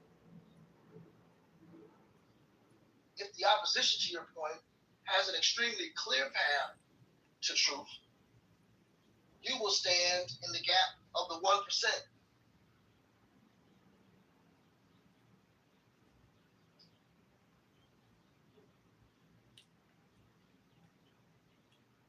How do you salvage his name the way you want to after so much time, Nargis? You're chasing something that's. There's another side to the story. I understand that, but that's not the most mass transmitted. Look, we're talking about. Listen, your religion is good as the dumbest fucking guy that's part of it. And if you have people like Mahdi, right, that will tell you in one sentence that he rejects the Hadith, but he still believes in the Hadith, right? There's no way that man himself is going to be able to change it. His beliefs will die with him, and the Hadiths will live on. I'm sorry. And so will you and I. And if there was such a man or a tradition that could change it, don't you think it's a little too late? Because now you're making the religion a farce. Now you're making the whole thing a farce. Did he do it or did he not do it? And then if he didn't do it and people lied this whole time, then what else did they lie? It's never late. It's never late. Yeah, never late to change. Yeah, what else? What else did they lie? Maybe you should look into the study of the history of Islam. Well, then listen, I'm not the one saying that the verbatim speech of Allah. I'm not the one saying this stupid shit. Megatron, I mean, by the standards, if we compare Islam to Christianity. Here we go. Let me finish. Unfucking believable, these people. They can't. You have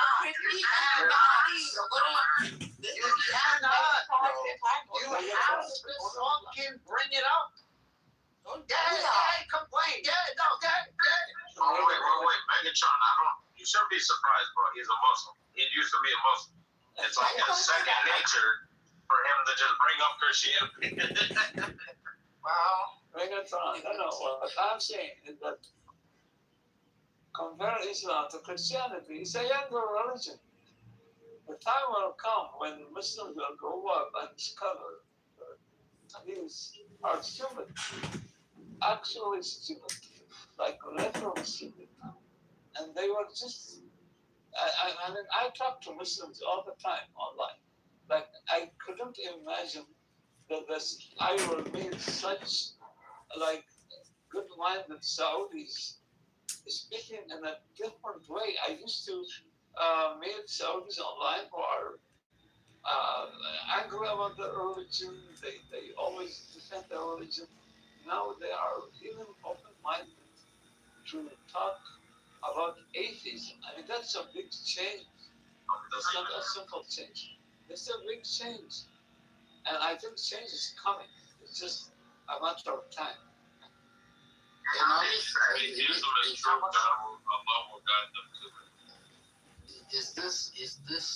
Is he talking about that deluge coming out from behind that huge dam?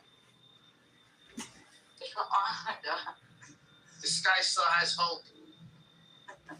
This guy still has fucking hope. Organized religions will collapse. Remember me when here we go. Now they all have to collapse because the one you believe that has to collapse. That's right. They all collapse. Principles will be adopted. Come on. Because of truth will come forth, and particulars will be buried. And truth will be discovered. And he's right. There's not going to be atheism because it's supposed to. Organized religion is a necessity to preserve a culture. Everybody cannot just be on their own and do their own thing. That's not conducive to society. If you want society this is the reason why. I'm just going to let you know right now. right? This is the reason why we kill the women and the fucking children. This is the fucking reason why. People will realize. No. Because this is the reason why. This is the thing of the past. This is the Because reason the world why. is connected and all is connected. This is the reason why God says to kill them all. Not a sheep, not a horse, not a FYI, cow. YouTube, this is a religious group of people that are reviewing Bible scripture and Bible passages. This is not a literal or any type of a threat to anyone. So just be ready. Just be ready. If the avalanche comes and you want to walk and you want to look back, you're going to turn into salt. Just know that. You're going to look back into Sodom and Gomorrah and you're just going to turn into a huge pile of salt. Okay? So Gog and Magog is Sodom and Gomorrah. Megatron, may I have a debate with you another time about the Old Testament prophecies and Jesus? And I will show you that there is zero prophecy about Jesus. Sure. Yeah. I'm Yeah, we'll love to hear that. Looking forward to it. Thank you guys. Can I say something? There's nothing wrong with Jesus, is it? I think I believe it as a prophet, which is alayhi salam, in my opinion, because I'm a Muslim. But if you look at Europe, Christianity came from Middle Eastern all the way to Europe.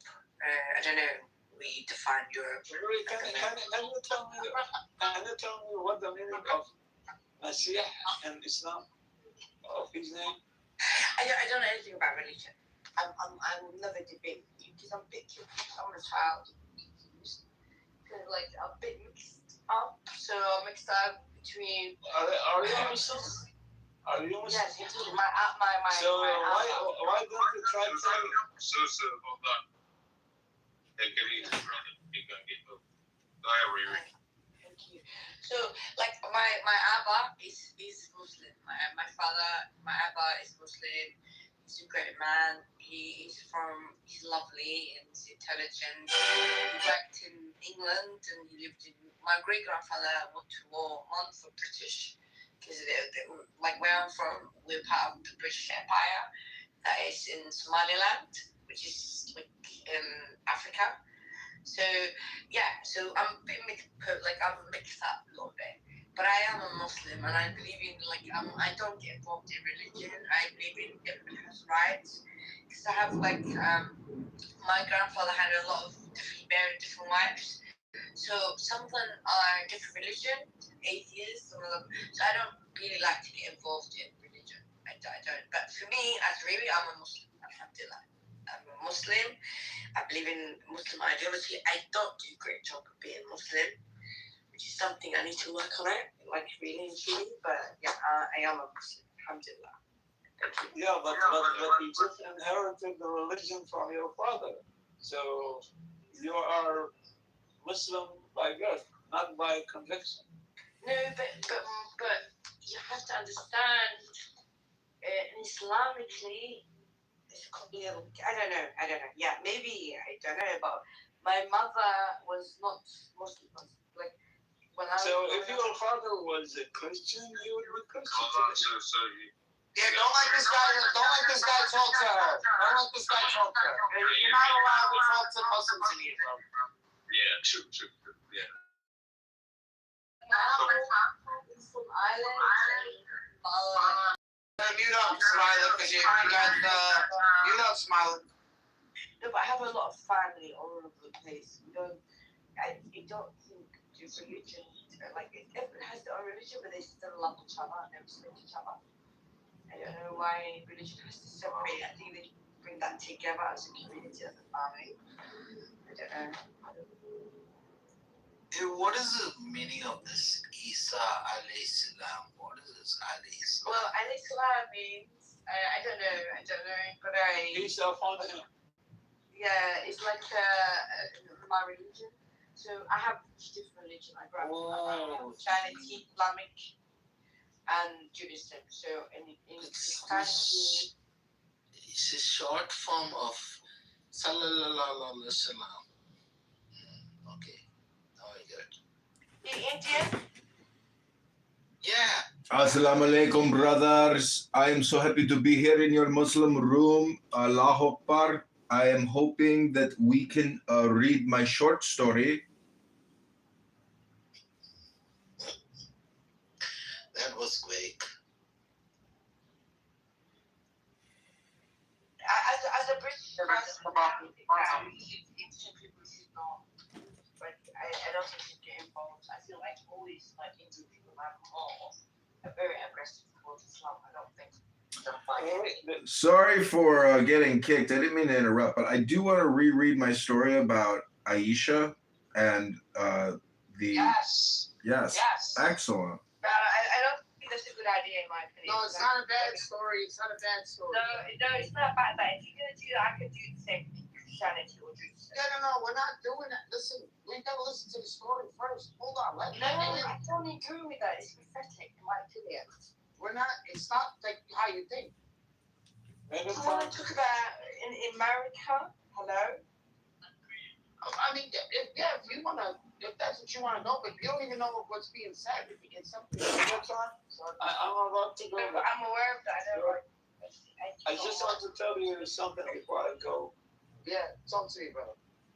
So, bro, like I want to tell something. I'll be honest with you.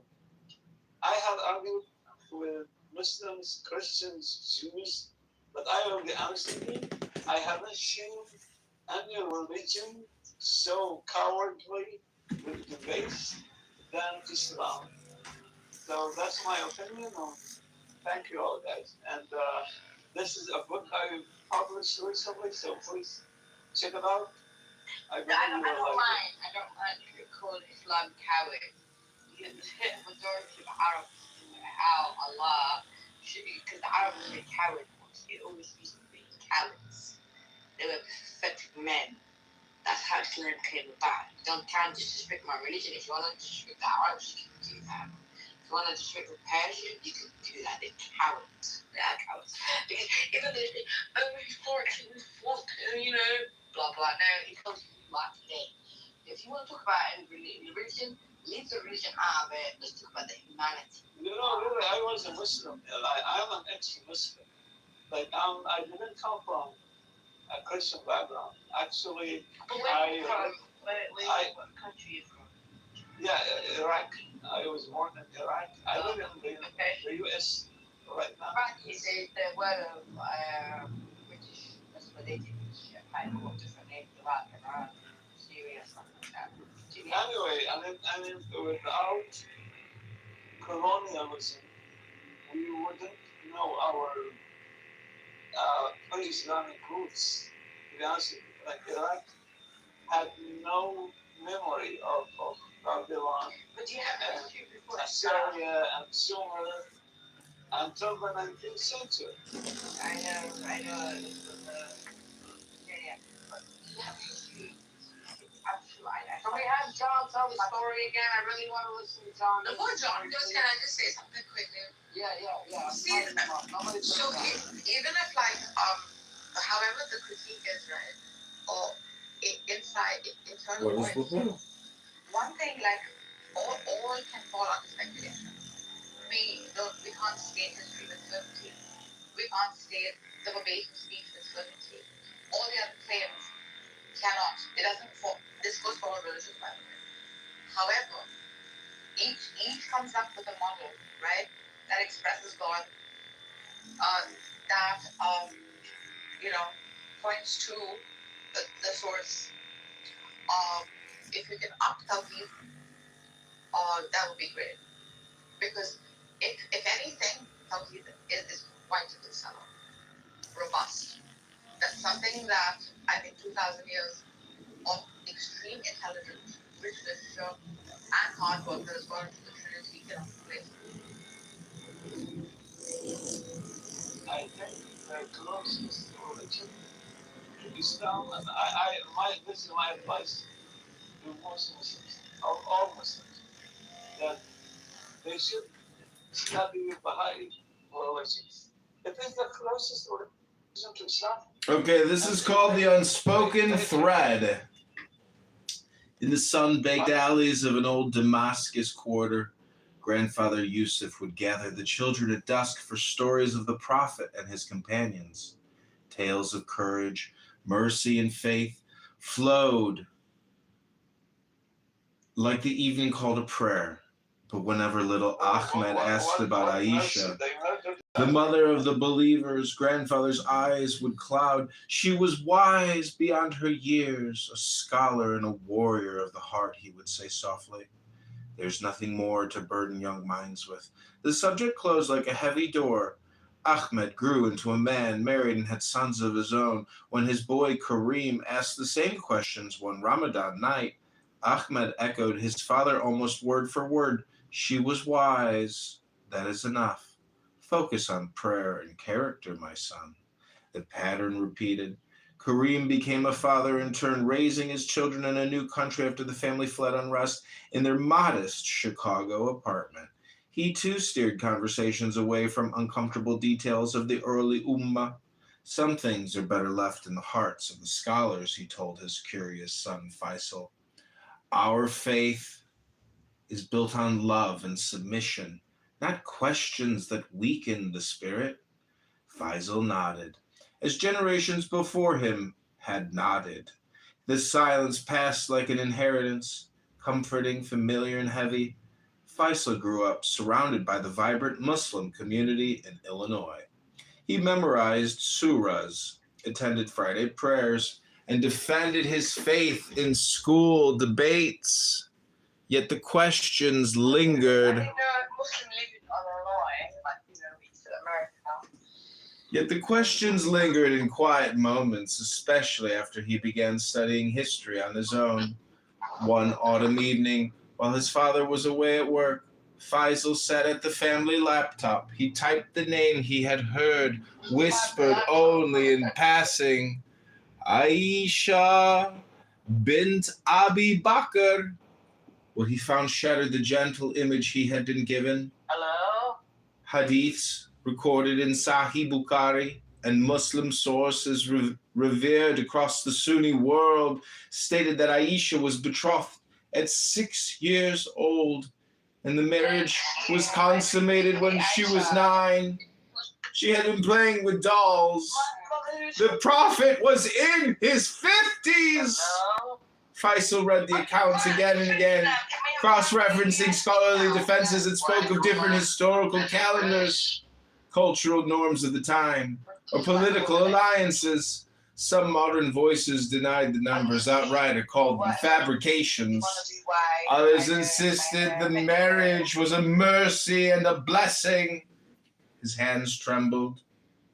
The denial he had inherited suddenly felt like a live omission repeated across decades. His grandfather, his father, and now the community around him. They had all chosen silence or softening over the raw record. That night when his father returned, Faisal waited until the house was quiet. He found Kareem in the living room sipping tea and reviewing work emails. Father? Faisal said, his voice steadier than he felt. Why did no one ever tell me the truth about Aisha's age? Kareem froze. The cup paused halfway to his lips for a long moment. The only sound was the hum of the refrigerator. Son, some truths are difficult. They test faith. Better to focus on the beauty of Islam, the Prophet's mercy. Mercy? The word burst from Faisal like a wound opening. I am a Muslim. I love the Prophet. I pray 5 times a day because of what he brought. But you let me walk through life believing a sanitized version, as if the real history would break me. Grandfather did it to you. You did it to me. How many generations have we lied to our children because the truth is uncomfortable? Kareem looked away, shame flickering across his face. It was to protect you. The enemies of Islam use these things to attack us. By hiding it, we make it worse, Faisal replied, tears stinging his eyes. I feel betrayed. Not by the past. I can wrestle with history and context and still choose faith. I feel betrayed by my own blood. You taught me that truth is from Allah, that we seek knowledge even if it is bitter. You withheld this as if I were too weak to handle what our own books say. What else haven't you told me? What other parts of our tradition are we too afraid to face? The older man sat silent, the generational chain finally meeting resistance. Faisal continued, voice crackling. I love this deen, but love without honesty becomes fragile. I wanted to pass something stronger to my own future children one day, not this same curtain of silence. I wanted to be able to say, here is the full record. Here are the difficulties. Here is why I still believe. Instead, I feel like I was raised inside a beautiful but incomplete story. Kareem reached out, but his hand hovered uncertain. For the first time in the line, a father had no ready answer to close the door. The unspoken thread had finally been pulled into the light. Faisal left the room heavy with grief and strange relief. The betrayal burned, but so did a new resolve. To study deeply, to question rigorously, and perhaps one day to speak openly to his own son without fear. The cycle of gentle denial had broken. Truth, however painful, had entered the family line. Amen. I love Jesus. I do love him. I think he was an important man. But he was a prophet. I don't think he was a god. He never connected me. And I think that's what we need to study. And I agree with you, but Jesus is very important. I hate to break the bad news to you, but since you don't read books, unfortunately, Jesus Christ, the Lord and Savior of mankind, did declare that he was the Son of God.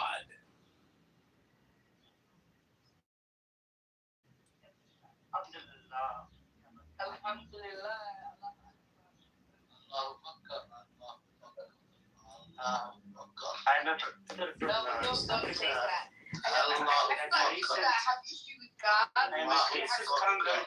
Hello, my brothers. May I speak now? I'm a recent convert.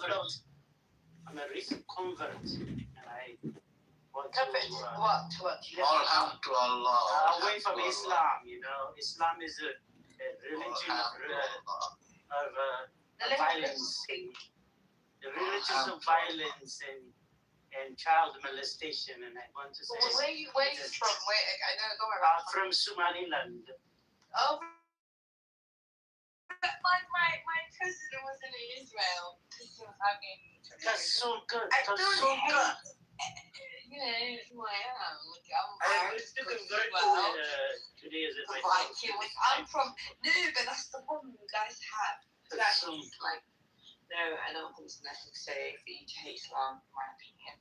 Guys, No, I am converting okay, to just a moment. Judaism. Since my people in Somaliland are going back to their original religion, which is Muhammad. How can they be? Can I finish speaking my quote? I have been waiting for a very long time. Both are evil, okay? Muhammad and Jesus are the same stupid guys. Thank you. You can't cuss with Jesus, no. My president just went to Israel. We are going to Somaliland. I don't like what the religion. Please, can you talk about your own problem with religion? Because I feel like when you bring religion, that means that tells you don't have any. I'm a little confused here. Did anybody enjoy the story I just read about Faisal and his? What'd you think about it? Now that the truth is out there. Now that the truth of Muhammad, a man in his 50s, decided to sleep with a 6-year-old, what do you think about it? From an apologetics perspective, obviously, epistemologically, of course, Anyone here theologically inclined to comment on the little story I just read? Hello? Hello? Can anybody hear the question? Did you all hear the question? Hello? Be racist now. Hello, I'm half again. Hello. Do not disrespect me. All right. Well, anyways, I guess you guys want to enjoy the Riri show. So if you have a bottle of Absolute, or if you like Stolichnaya, or whatever, there's a lot of good brands out there you can get at the grocery store. Riri likes them all, as long as it's clear and, adds a little zest and spirit. I do not do dates, stuff like that. That's not my part. You don't like Turkish dates? Oh, I love Turkish dates. I'm a good girl.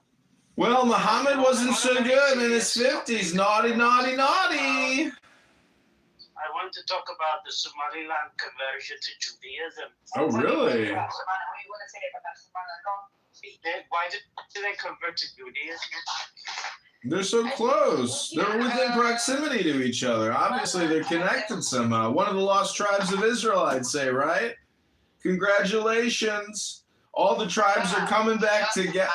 Excuse me? Hello? What I'm trying to say is that because they're so geographically connected, it's just a natural ally. And also, the radical Muslims that have taken over that beautiful country. Hello? Hello? Hello? Hello? Hello? Hello? So, as I was saying, I hope that these two great countries will come together and the people of Somaliland will finally be free of these radical jihadist pirates that have taken and captured their country. Inshallah and Rabbono Shalom. Hello? Hello.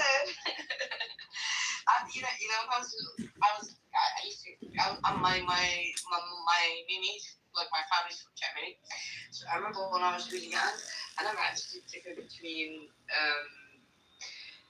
I don't want to give too much details, but just saying, I'm excited as long as I'm very excited.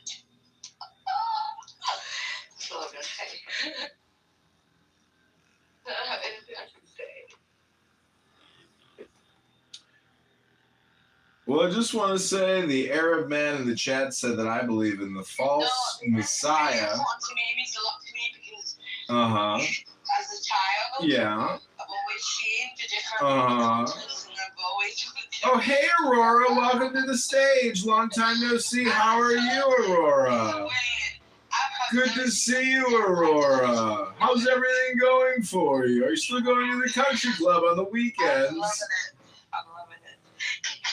You know what the funny thing is? I've never seen anyone hugging each other, hugging each other. Literally. My little sister was there. She was the Somaliland president. But I loved it. It was nice. It was hugging Christina. That's my home. How's everything going, Aurora? Narges, are you there, Narges? Nero, Smiler? Hello? I'm excited. Hello? Can we get back on topic here? Okay, fine. Okay. What does Messiah mean in Islam? I'm not trying to argue with anybody. I'm trying to find. What does Messiah mean in Islam? That's the question we're trying to answer here right now. What does Messiah mean in Islam? Messiah means that, in my opinion, what happened in Tel Aviv, no, Jerusalem. Its surface is barren. Its true strength is hidden. Its forbidding desert conceals the power to fold space, to slow time, to send the mind where the body cannot go.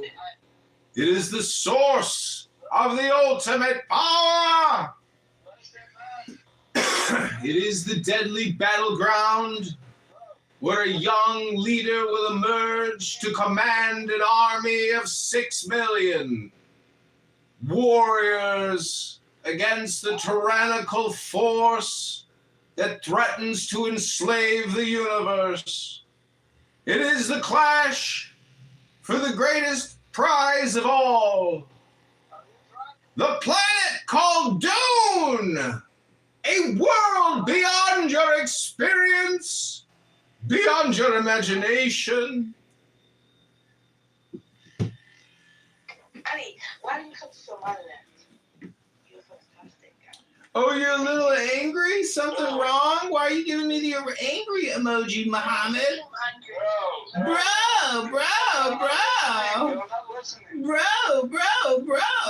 You're not listening. That's projection. That's projection alert. Projection alert. The projection alert system has been activated.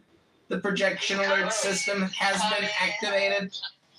The projection alert system has been activated. Your Messiah wasn't king. He was. The projection alert system has been activated. He was murdered. He was murdered. The ad hominem projection alert system has been Yeah, they activated. killed him. So he's Hello? the Messiah. Hello? I don't think it's interesting what you have to say. Oh, your book looks great. I can't wait to buy it. So we're trying to answer the question here. What does Messiah mean in Islam? Oh, Megatron's back. Great. We can finally get back on topic here. Yes. And I was listening to little bits of that because I was on the train. I wish I would have listened to the whole thing, but He was amazing. You can read it. It's on X. Did you know what the story was Yeah, about? but don't do the prophet. Please leave the prophet alone, please. No, but listen. Did you understand the story? I know. I just don't want you to disrespect the prophet. I don't want you to see that. No one is making fun of the prophet. I'm talking about when it went from one generation to the next, right? How each person acted in the story. But that's our culture. Like it's different cultures. Like if you look at European cultures or other American, if you look at American culture, it changed recently. Like you can get married to age of 14, like 13 in American ideology as well. But it doesn't matter who you are. So I don't think we should discriminate any religion, in my opinion. That's what I'm saying, anyway. Yeah, why was I banned from this room? Oh, I don't know who it was who had you blocked. I can ask you, are you Muslim? Oh, I didn't have this guy. Everybody hates Somebody else. you know the funny thing, I'm from Somaliland and my president went to Israel and everybody hates Somaliland over there. It's like all the Muslims hate you. But I'm Somali, so I'm good to do it. I don't really care Arabs or if you're African Muslim or you're Arab Muslim, you're relevant because you're always second up to Somalis. You want to be Somali. So it's all about the people in the diaspora. Even, you know, the funny things, Ilhan Omar hasn't spoken about anything about it's like my president because she cannot do that. Know each other. So the point is, she said something the other day about, people that from Palestine, it's all nonsense. Because she knew that our president from Somaliland is going to meet Netanyahu. She's playing the psychology game. So yeah. So I'm just saying, Arab people bring it on. About the religion, you're Arab, African, black, then, well, that's one, just, I can't really black, I think I can. It's the only issue that I have is my eyes, because I hate my eyes, I really do. My eyes, I don't like the way I look, around the areas of my eyes, I don't like it. But I'm saying I'm African, and then a little bit of Germany, England, but I'm just saying that as a Somali,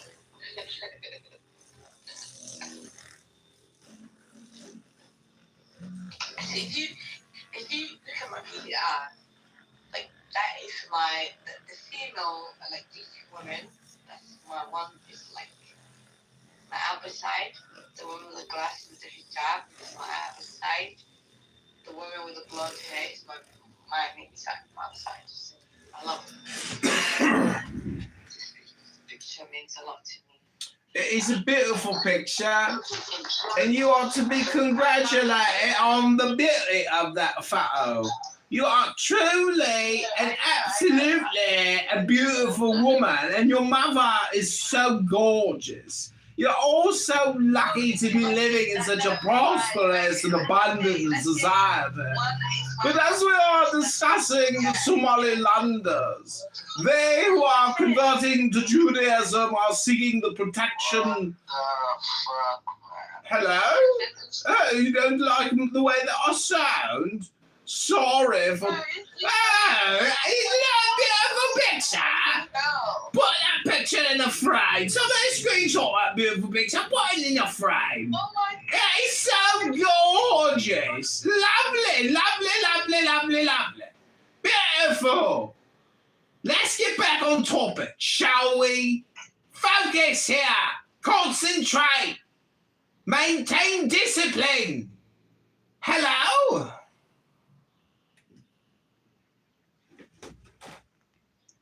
Oh my goodness.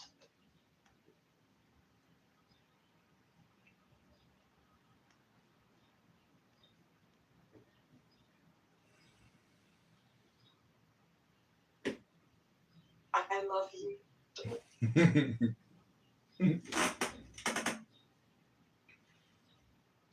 Sometimes it takes a stern little ward. It is so amazing. Oh my gosh. He has a lot of talent.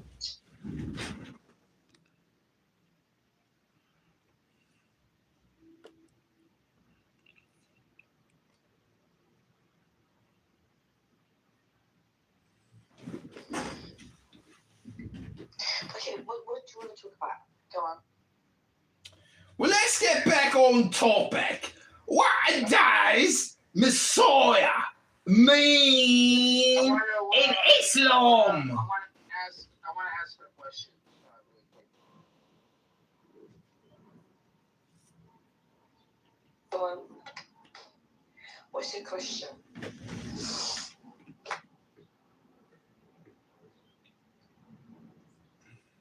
No, go on. You want to ask a question? What's your question? Go on. Yeah. So, when on October 7th, right? When they kidnapped, can you hear me? Yeah. All right. When they kidnapped the women from and they took them, I guess, to Gaza, right? And they had these women there. What do you think was run? Since you're a Muslim, right? What do you think was running through the Muslim women's minds? That what were they going to do to these women that they took as captives? What did you think they were going to do with them? Like, did you ever think about that? Did you like, what is protocol at that point? So I'm just wondering. May I ask you a question as well, if you don't mind? Can you answer mine first before? I don't understand why this happens every time I ask a Muslim a question. They never want to answer the question. Okay. So I think that time that means a lot to me as we read. Yeah. I love people that I care about, people that I love. So I don't think it's anything about Islam, in my opinion. It was. So wait a second. So it's nothing about Islam. So the people dying in Gaza has nothing to do with Islam. Is that what you're saying? No. Okay. But you asked me October the 7th, 8 or something. Yeah, I'm asking you, when they took the women, when they took those captives, for whatever reason, they felt like it, I'm not sure why, but if they did, right, and they took them back, what's the protocol for Muslim women? That was not Islam. What is the etiquette? What is the etiquette, right, for captives being kidnapped? Like, is there something? I don't think it's about Islam, in my opinion. It was about politics. It's not like Islam. Islam is a large community. They live around the world. So I don't. So what if I said to you that there's something within your corpus that has rules of engagement, and and they get these ideas. That's why they get destroyed in society. Because if I may say, I'm from Somaliland, like I said. So my president, when he was talking today or yesterday, when he was in Tel Aviv or Jerusalem, he's a Muslim man. He's practicing Islam and he believes like religious Islam. I don't agree with it. You cannot kill someone, kidnap, ban them, because you believe in this. It's about politics, nothing to do with religion, in my opinion. That's relevant. So when people say Palestine, that's them. That is ideology. It's nothing to do with Islam. Because we can talk about Congo, what's happening in other countries, Islamic around the world. And I think there's a certain group that do that in society because, I don't know, they're quite weird. But no, it's not Islam. I don't agree with that. So Islam does not mean.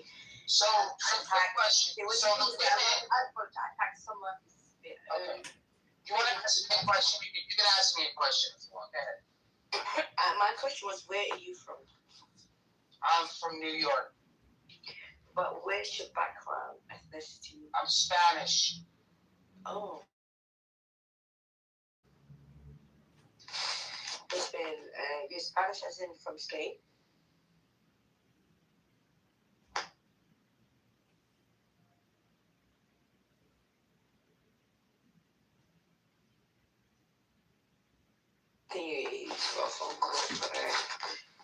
Yes, Ray, when somebody says they're Spanish, that means that they are from Spain.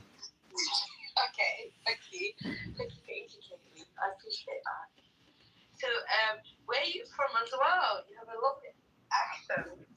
I was born inside of Uranus, next to Saturn. I'm not from this planet known as Earth because I figured out that this planet only has mental retardation and brain rot, and I can't possibly be a part of that, so I must not be from this planet.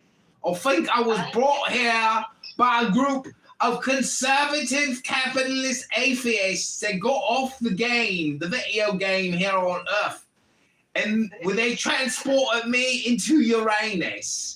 It is inside Uranus that we practice laissez-faire capitalism with no government intervention of any kind. We've separated state from economics completely.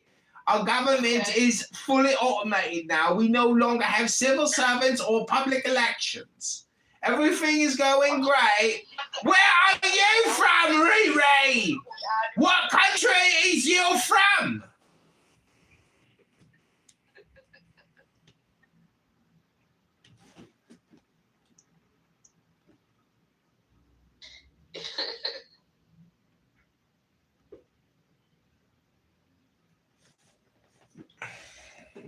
It's kind of like my Diali G accent of like the most toxic, annoying British person you could ever hope to meet. Sorry about that. Hello? Hello? So I'm Spanish. I'm Spanish. What about you? So are you obviously Somali? Why are you asking me? Just trying to figure that out. I'm asking.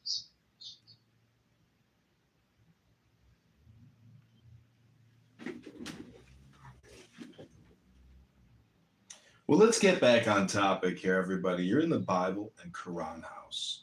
We're trying to answer the following question. What does Messiah mean in Islam? If you're new to the room, raise your hand. We look forward to hearing from you soon. I got the best answer today, and he told me that Muhammad is the Messiah. So when he said that, I said, you know what? I think the Messiah is my uncle because he wanted to Jerusalem, and he said Assalamu alaikum, alaikum assalam. My uncle said Bismillah ar-Rahman today. I think he's the Messiah. He's like the open door of the Messiah, in my opinion. So yeah. You know, that's the thing, right? So I asked you about the Catholics because this is kind of like how your religion started. Pay attention to me, what I'm saying to you is took over so much land, right, at a land mass that had to be, But you would understand you're not Jewish. Then the thing is, when you're not Muslim and you're not Jewish, you can never understand where I'm coming from. That's the problem. Okay, go on. No, I understand. You probably don't. No. Do you have a background of understanding about Islam? I don't know. Are you Muslim background? I'm not sure. Are you Jewish? What would that matter? What the hell? That's the situation for me. Because it helps me, not you. I don't care what you think. You need to latch on to what I believe in instead of just right? The one stay focused on the religion you say part of religion.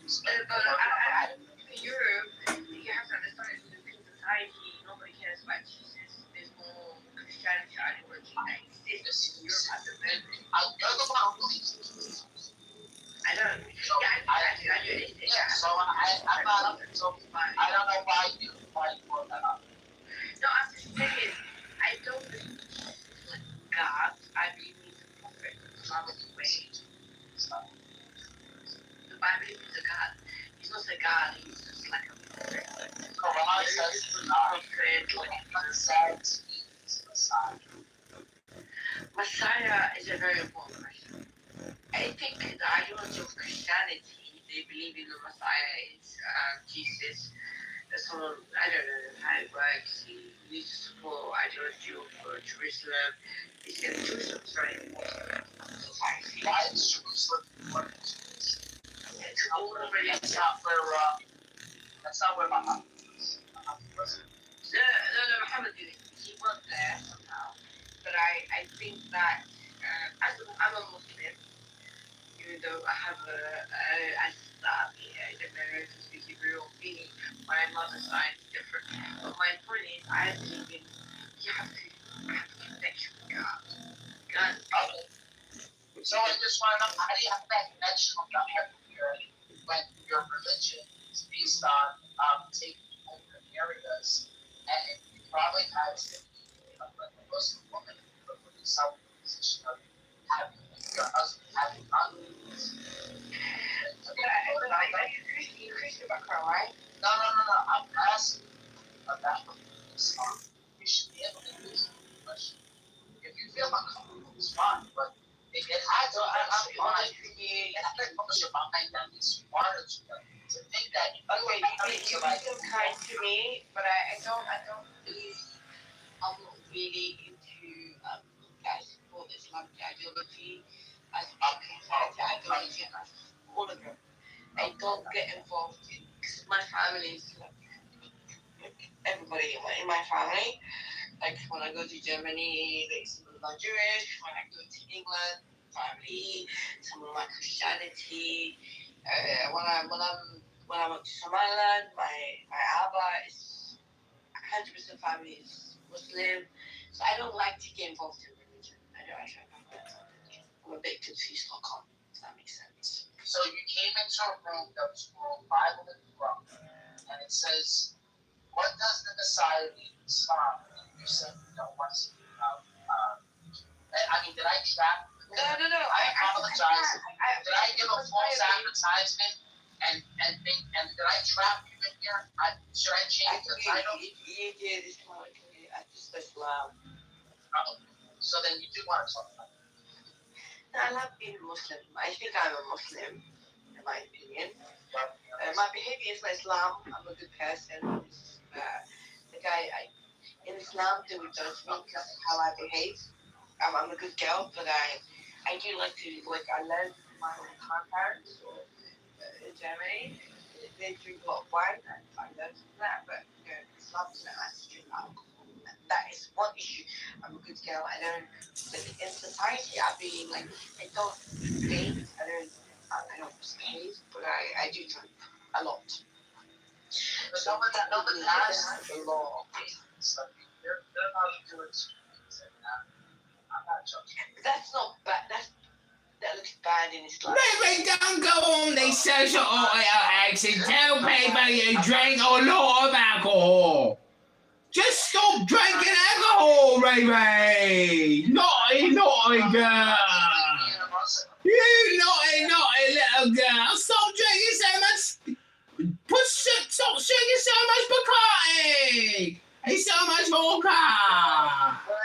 Stop drinking so much gin, Ray. No, I don't want to drink. I do not, but I Just go back to the mosque and pray to Muhammad to save you. Try to read the book once in a while instead of coming on here and just aimlessly talking about all kinds of fucking shit. Now stop. Try that for facade. Try to take your brain and focus your brain on reading a book. Try that sometime. Maybe it will help your drinking problem. Let me ask you a question. What pain are you trying to drink away? Something happened. that's private. Something happened to you as a child. Something happened to you as a child. Actually, my family is very poor. No, nothing happened to me as a child. I don't think you have to drink because something happened to you. I don't agree with that. I think She drinks because she is very privileged, of course. religion is very confusion for a little child. But what is it you're trying to chase away, Riri, with the booze? What is it? Can't you answer the fucking question directly without fucking going off into a tangent about some fucking bullshit? Hello? Hello? I'd rather. Is that iron? A-Y-N? Then it's lovely. No, Is that I'd the rather. letter iron? It's lovely. Yeah, I think so. Oh. Yeah. No, it could be. I don't know, but he's a comedian. Yeah, I know. Hi, John. His name is John. Hello, Joanna. We're sitting here trying to get Riri to answer a fucking question directly. The question was, why do you keep coming on Clown House to drink gin all day long and talk about all kinds of bullshit? The fuck are you? What are you trying to erase from your memory? What is it? Anyway, if I go back to the question you asked me, I think it's nothing. I think it's more of religion, like especially race. When it comes to race, like it's very important to. I think people that it's not about. I think men and women are very selfish, in my opinion, and sometimes they get married because they're so selfish. And they create a child with different religion, different backgrounds, quite unfair in my opinion. So that can affect someone really truly. Yeah. Well, thank you for not answering the question.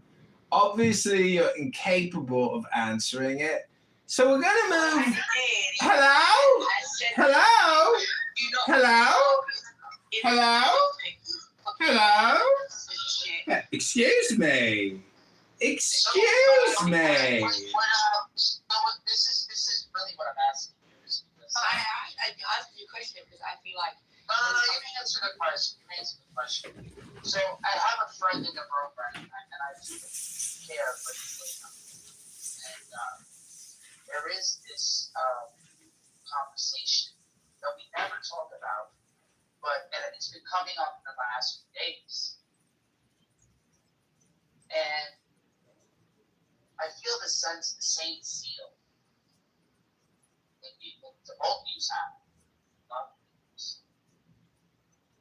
Now, let me tell you something. I have a 9-year-old daughter. And I think there's some other people that have their kids.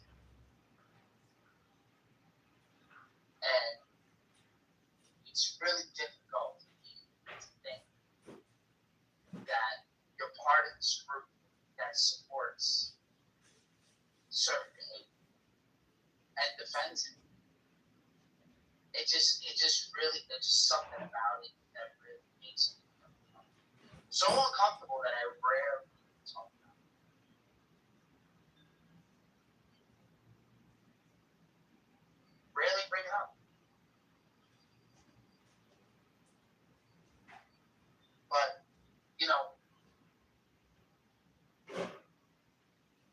guess I don't know. I guess it's okay for you guys then. I don't think I understand where you can enlighten me a little bit more. Because I'm a bit confused. You asked me a question and I answered you back. I told you, you were like, oh, why would you drink? Because of your child, what happened to your childhood level of psychology. And I said, there's no need for me to talk about that. I just said that if you are from where I'm from, especially because I'm like from Germany as well as Cardiff from England. So it depends who you are as a child and how you grow up and your parents. This is the thing, right? There's prayers in Sunni Islam or even in the other Shia that have Aisha part of these prayers. Aisha is embedded in your religion. There is no escape Aisha. And anyone that believes in this religion is going to have to accept the fact that the Prophet married a young woman, a young girl, a baby, pretty much a fucking child. Well, that's happening in Christianity as well. So you say you're okay with this behavior? You're condone? No. But you're saying, well, it happens in Christianity, so you condone this behavior, correct? Yeah. So why did you bring up Christianity if you don't condone this behavior? Because it sounds like you're looking for an out. It sounds like you're looking. Sounds like the Viking Anglo. No, but hush, child. You really speak. Bitch. Oh, you're very happy. Why would you swear? For no reason. I didn't swear. I love this Elon Omar, whatever the hell that is. The little German.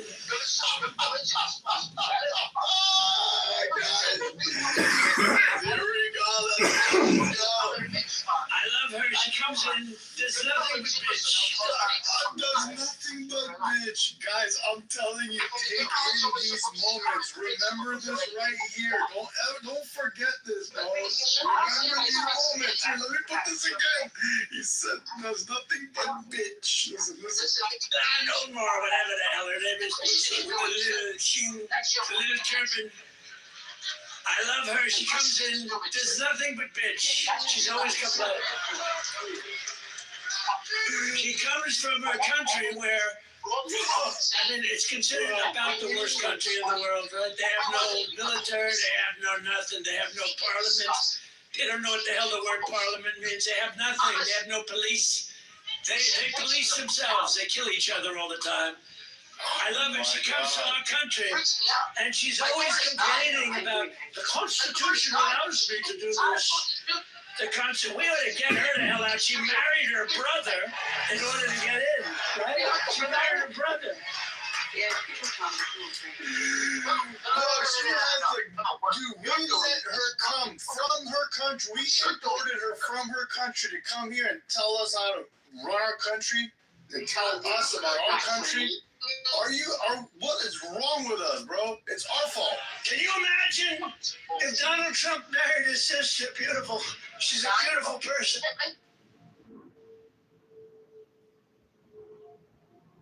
This shit's cool. All the Christians do. What kind of industry is that? Because I think we should talk about it as a human being. We need to make a difference. I agree with you 100%. We can't label certain community and say other communities better than other community. Christianity, Judaism, as well others, do the same thing. Same shit. There's no difference.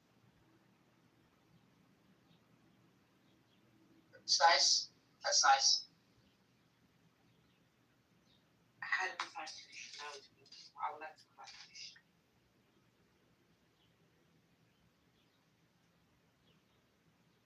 No point in talking about the problem.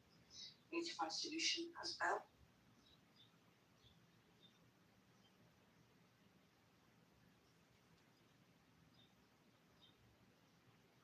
Some people in Brighton Park are really fed up. Yeah, residents there say,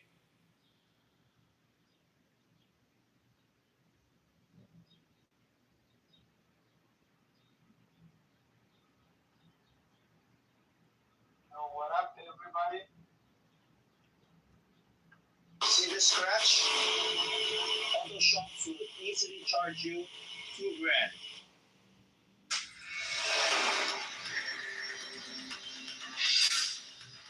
James Giordano here today from Like any good target, what I have to be able to do is I need to put the pipper on point.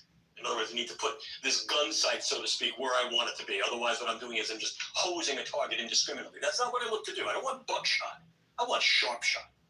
So the first thing that I need to do, as anyone will tell you, is I have to recon my target area quite well so as to be able to acquire viable targets and also to avoid collateral damage.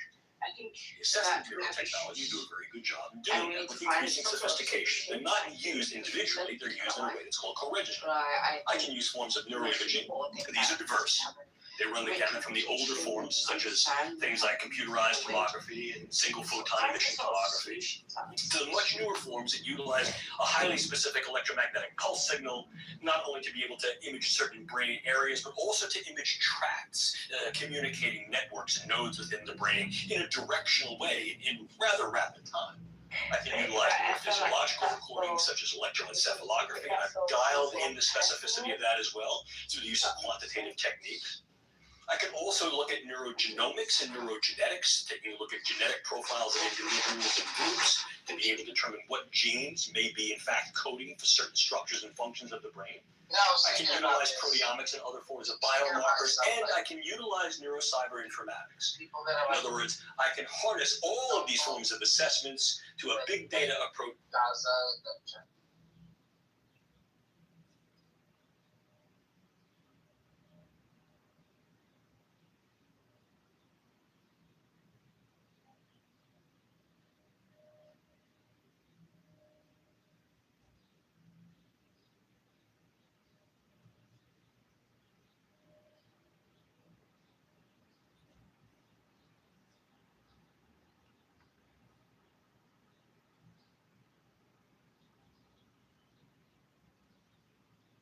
Do you know what? I think something really funny, eh?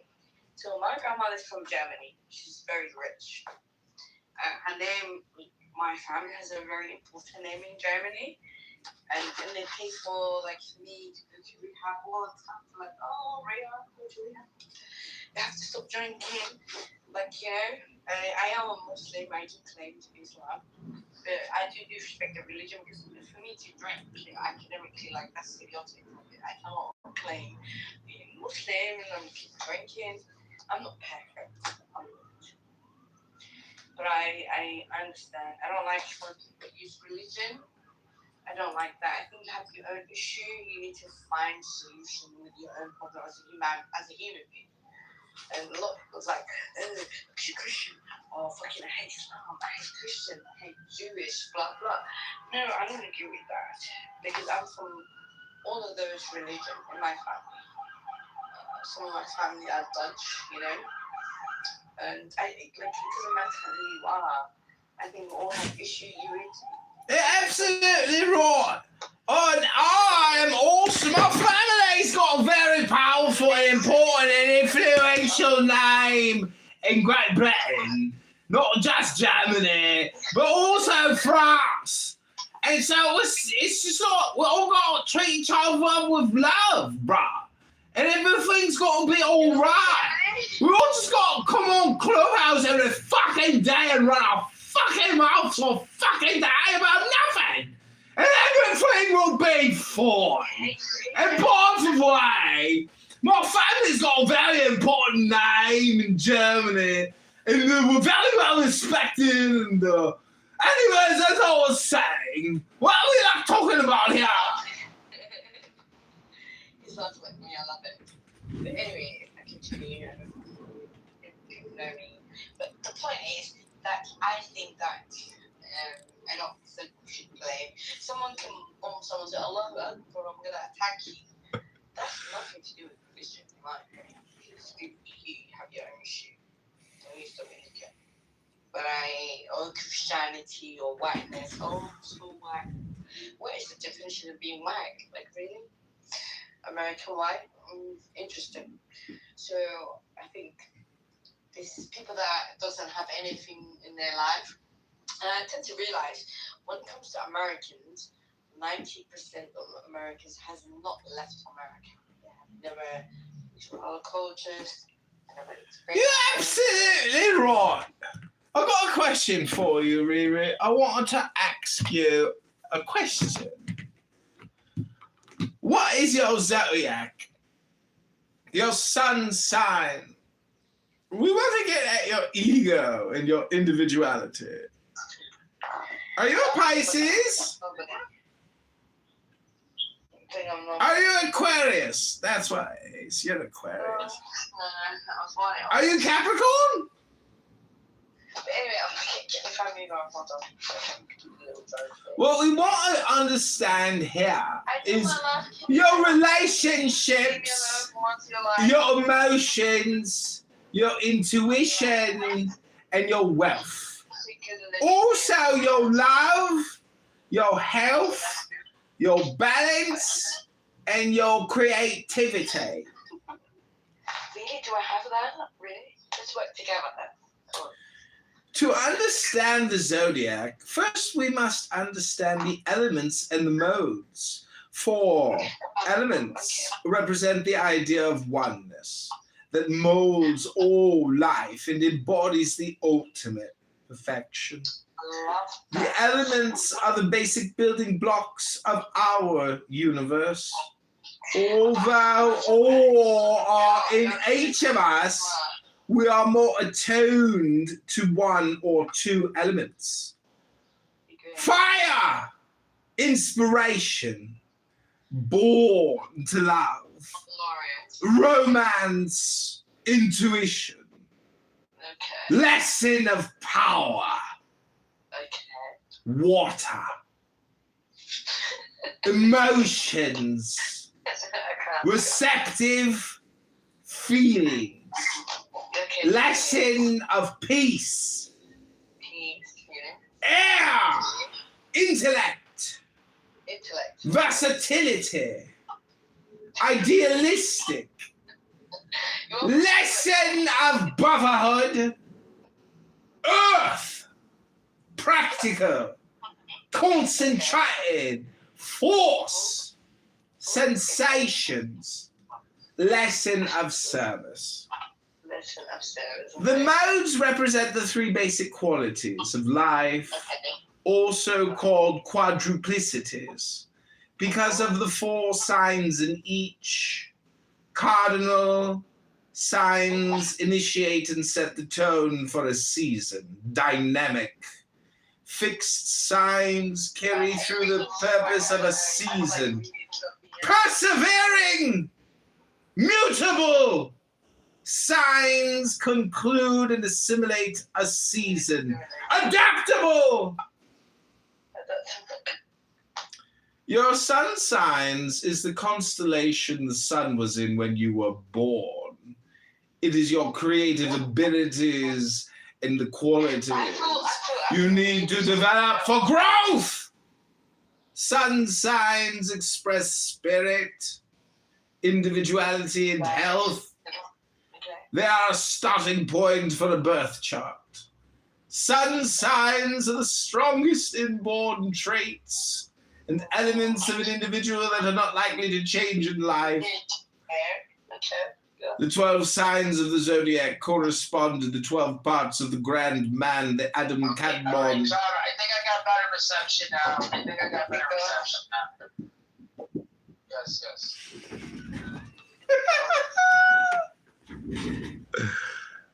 Screaming at Riri, her zodiac. Riri is so what was the purpose of Jesus being born in a bird as a bird? I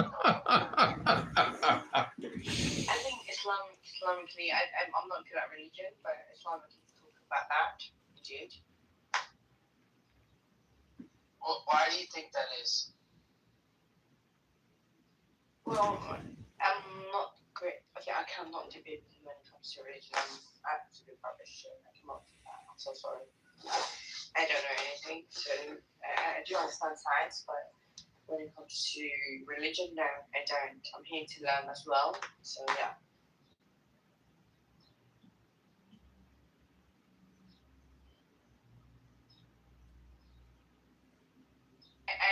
I just find what I'm aware of scientifically.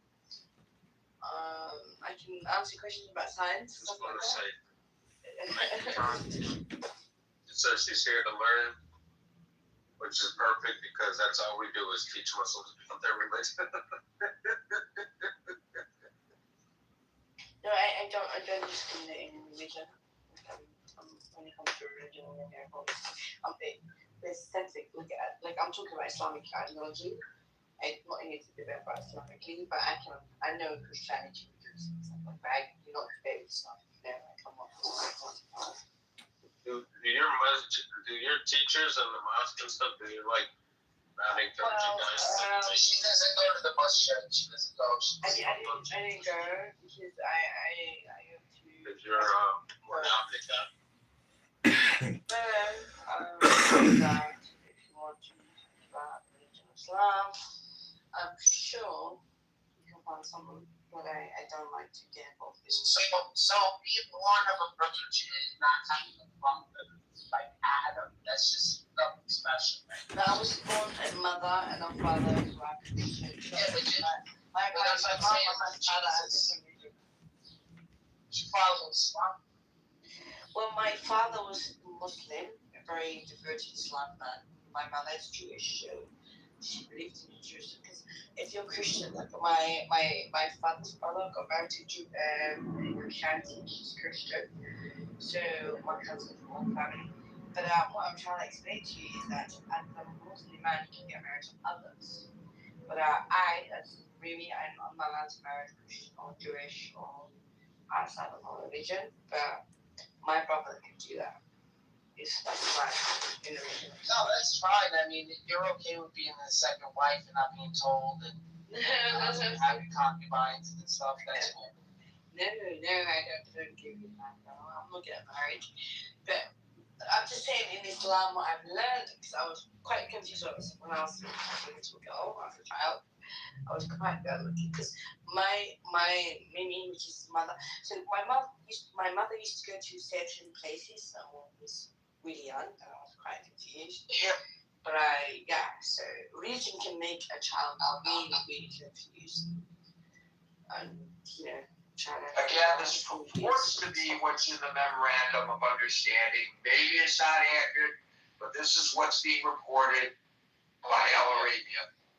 On signing this memorandum of understanding, the Islamic Republic of Iran will immediately take steps to ensure that the movement of merchant ships from the Persian Gulf to the Sea of Oman and vice versa is resumed within 30 days to the pre-war volume, taking into account the need for the removal of technical obstacles and the neutralization of mines by Iran.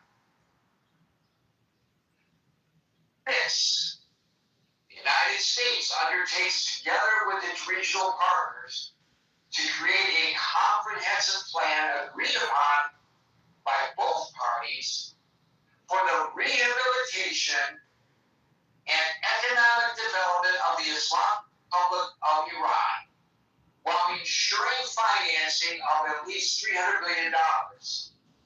The implementation mechanism of this plan as part of the final agreement will be formulated within 60 days. Man. Now, we interject that I read today, and I don't know how accurate it is, that money is not going to come from the United States, but from the Gulf states, the very Gulf states that Iran attacked during the war, if that's even plausible. But it does say that it ensures the financing of at least $300 billion. Where it comes from, according to this memorandum of understanding, those details are not included, but I wanted to interject that. So shall we take a recess? Halfway through 7. The United States commits to ending on a schedule to be agreed upon as part of the final agreement all types of sanctions currently facing the Islamic Republic of Iran, including resolutions of the United Nations Security Council and the Board of Governors honors of the International Atomic Energy Agency. The fuckers. 80s, baby. You guys buying SpaceX? You guys get in SpaceX or what? You got it. Nobody does that right off the rip. Not if you know what you're doing. Shit. I'm up, baby. Yeah, guys there on the iterates that it will never produce nuclear I gotta let you guys The know. Islamic Republic of Iran and the United States have agreed that the state of enriched material and the state of all nuclear-related issues, including Iran's nuclear needs, will be adequately addressed in the final agreement. That's my hunch. The final agreement will confirm the provisions of this article. 6 months, okay. In other words, I it's didn't to do be it. determined. For 6 months, but it'll dump soon.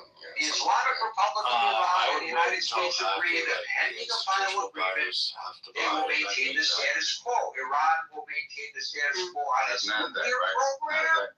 I wouldn't know. Rico knows. Yes, it is. And the United States will not impose new sanctions on Iran, restricting its forces in the region. How y'all doing this? The United States undertakes that immediately after the signing of this memorandum of understanding, Hell no. and until the date of the lifting of We're no longer friends. the United States Treasury Department will issue waivers Sure anarchy, bro. I can't get for involved. exports of Iranian crude oil, petrochemical products, and their derivatives, and all related services, including banking, insurance, transportation, and the like. I mean, if I'm gonna light a school bus on fire, I gotta buy it first. The United That's States all I do. undertakes that, in light of the progress of negotiations toward a final agreement, Whatever. It's will a value restore proposition. restricted funds and assets of the Islamic Republic of Iran will be released and made fully available. Now you could get one of These those. funds, whether held in the master account or transferred, will be used for any final beneficiary payment determined by the Central Bank of the Islamic Republic of Iran and will be fully available A bus for driver. use. Oh, you mean like The United States undertakes all necessary programs and licenses on this I feel dumber because of this conversation. Let me just interject. What is happening? It's hard for me to believe Now think about it. When's the last this time you is saw a like brand new school bus? what the memorandum of When's the last understanding time you says. finished high school? This When's the last time you were on a school bus? A proposed That's the last time memorandum you of understanding that was By the way, short submitted by the you have to renew Is it your even possible that the United States could recall Maybe you should. That would be It's amazing. reporting the answer to that question is yes. Right, Just sure, telling right, you you my should. thoughts Like, that would be as I read it. much. Well, Could you imagine? the Islamic Republic of Iran and the United States agreed that an implementation mechanism will be established the success implementation of and future That needs to be like a bill or like some sort of like legislation. following the signing of this memorandum of understanding upon receipt of assurances regarding the commencement of implementation of Articles 4, 5, 10, and 11 of this memorandum of understanding. Sorry, I can't remember which 4, 5, 10, and 11 are. I got a 92 on mine. Implementation of these steps, the Islamic Republic of Iran and the United States will enter into negotiations for a final agreement solely with respect to the remaining articles. I feel like I heard one of our attorneys to tell me what it's called oil science for science. I didn't go to the sciences. And then No such thing as the science. So Yeah, that's what the they want. final agreement will be approved through a binding resolution of the UN There are Security items in this room that cannot calculate the derivative of 2x. Yeah, I would say for the umpteenth time. I don't know whether this is really what the final memorandum of understanding All right, is. and then can you give me But this is what Alpha two Radio, different values that are within one the deviation Saudi of state-owned network, derivative published. of 2x? Is this your way of saying you went to a shitty school? And I'm gonna open directly as That's my way of saying I can use a words. copy of the 14th Rico, can you answer that question? signed on Friday between Washington and because, Tehran. Sorry, what liberty? So I guess I kind of, with my interjection, told you what I think. How I know. Your dumb question is derivative. I can't believe that such an agreement written in the manner of which it has been You got caught. What shitty would school be did you agreed go to to? by the United States. Rico? 2 points. Whoever asked Same the 2 derivative points question. that we discussed yesterday. Palm Beach That Community Alan College. brought up. That's to the 6 either. Well, There's no, 96 are square. Memorandum of Yeah. understanding. Yeah. As published by Bell Arabia, true or not. Fuck, I did it backwards. I Referring to Derivative. protecting the Iranian people from retribution by the regime. You said And there's nothing in this Yeah, I'm not using a little bit. memorandum of understanding. You know what? Use your Recognizing that it's not the final agreement that refers at all to the exportation of terrorism and the funding of terrorism by the Islamic Republic. So, I'm not even Most of these people don't know. I don't think I need to come any further for Yes. people to know I'm just a token. how I feel about this, if in fact it is.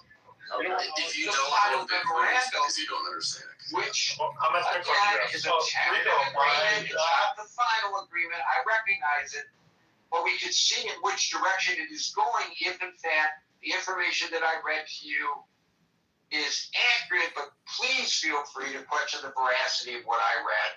It's not my work, and so I am not endorsing it, I'm just reporting what's being reported. So with that, I will call folks in the order in which I see them on the stage. And today that order begins with Marshall, followed by I'm in the Colonia, so can you hear me? Sometimes there's bad reception.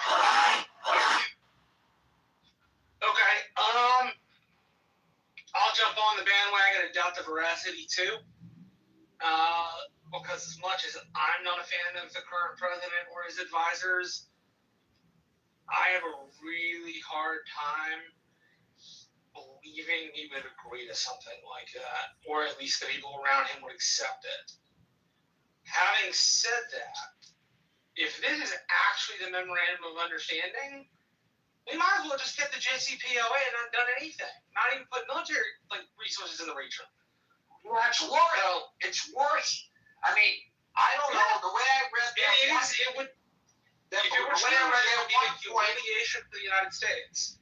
Well, the way that I read that one point, and maybe it's interpreted differently by the parties, we're going to pull up states and remove our bases from the Middle East. Is that even? Yeah, that was the first question I had.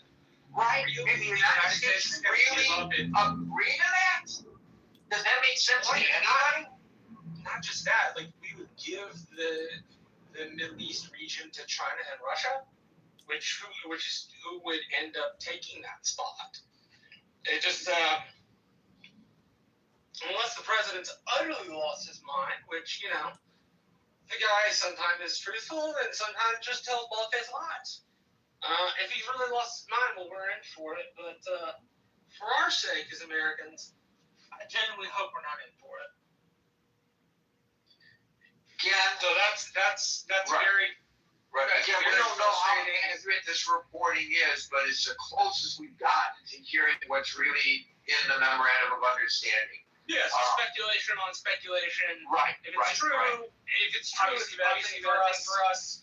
I will doubt veracity. I used this when I was in college as a source for Middle Eastern news, and have found it to be biased toward the Saudis, obviously, and toward the Arab world, but not like Al Jazeera.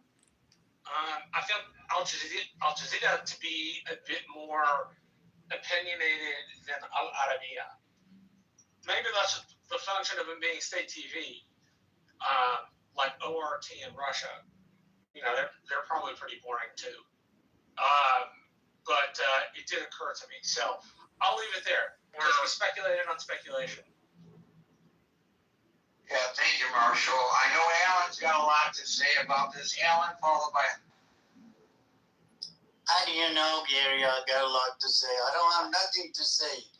I'm gonna call White House, say, why don't you send the key to the White House and just get over it. Put the rest of the United States in the silver platter and hand it to the Islamic regime of Iran and then call it even. What is this? I cannot believe my ears. Are you serious? Are you really going to bow to this? Then what the hell you started to begin with? Why did you start that? We could have just sit there and just smoke our peace pipe and don't worry about anything. Let them to do what the hell they want to do. Why did we start this? Why President Trump just jumped on the whatever they call it and says help is on the way, and then this is what it is? I mean, you just broke the 80 million Iranian hearts. Israelis, I'm sure they pissed off. I've been listening to these videos Zvika sent me. Man, these 3-4 ladies nailed it. And one question, simple question.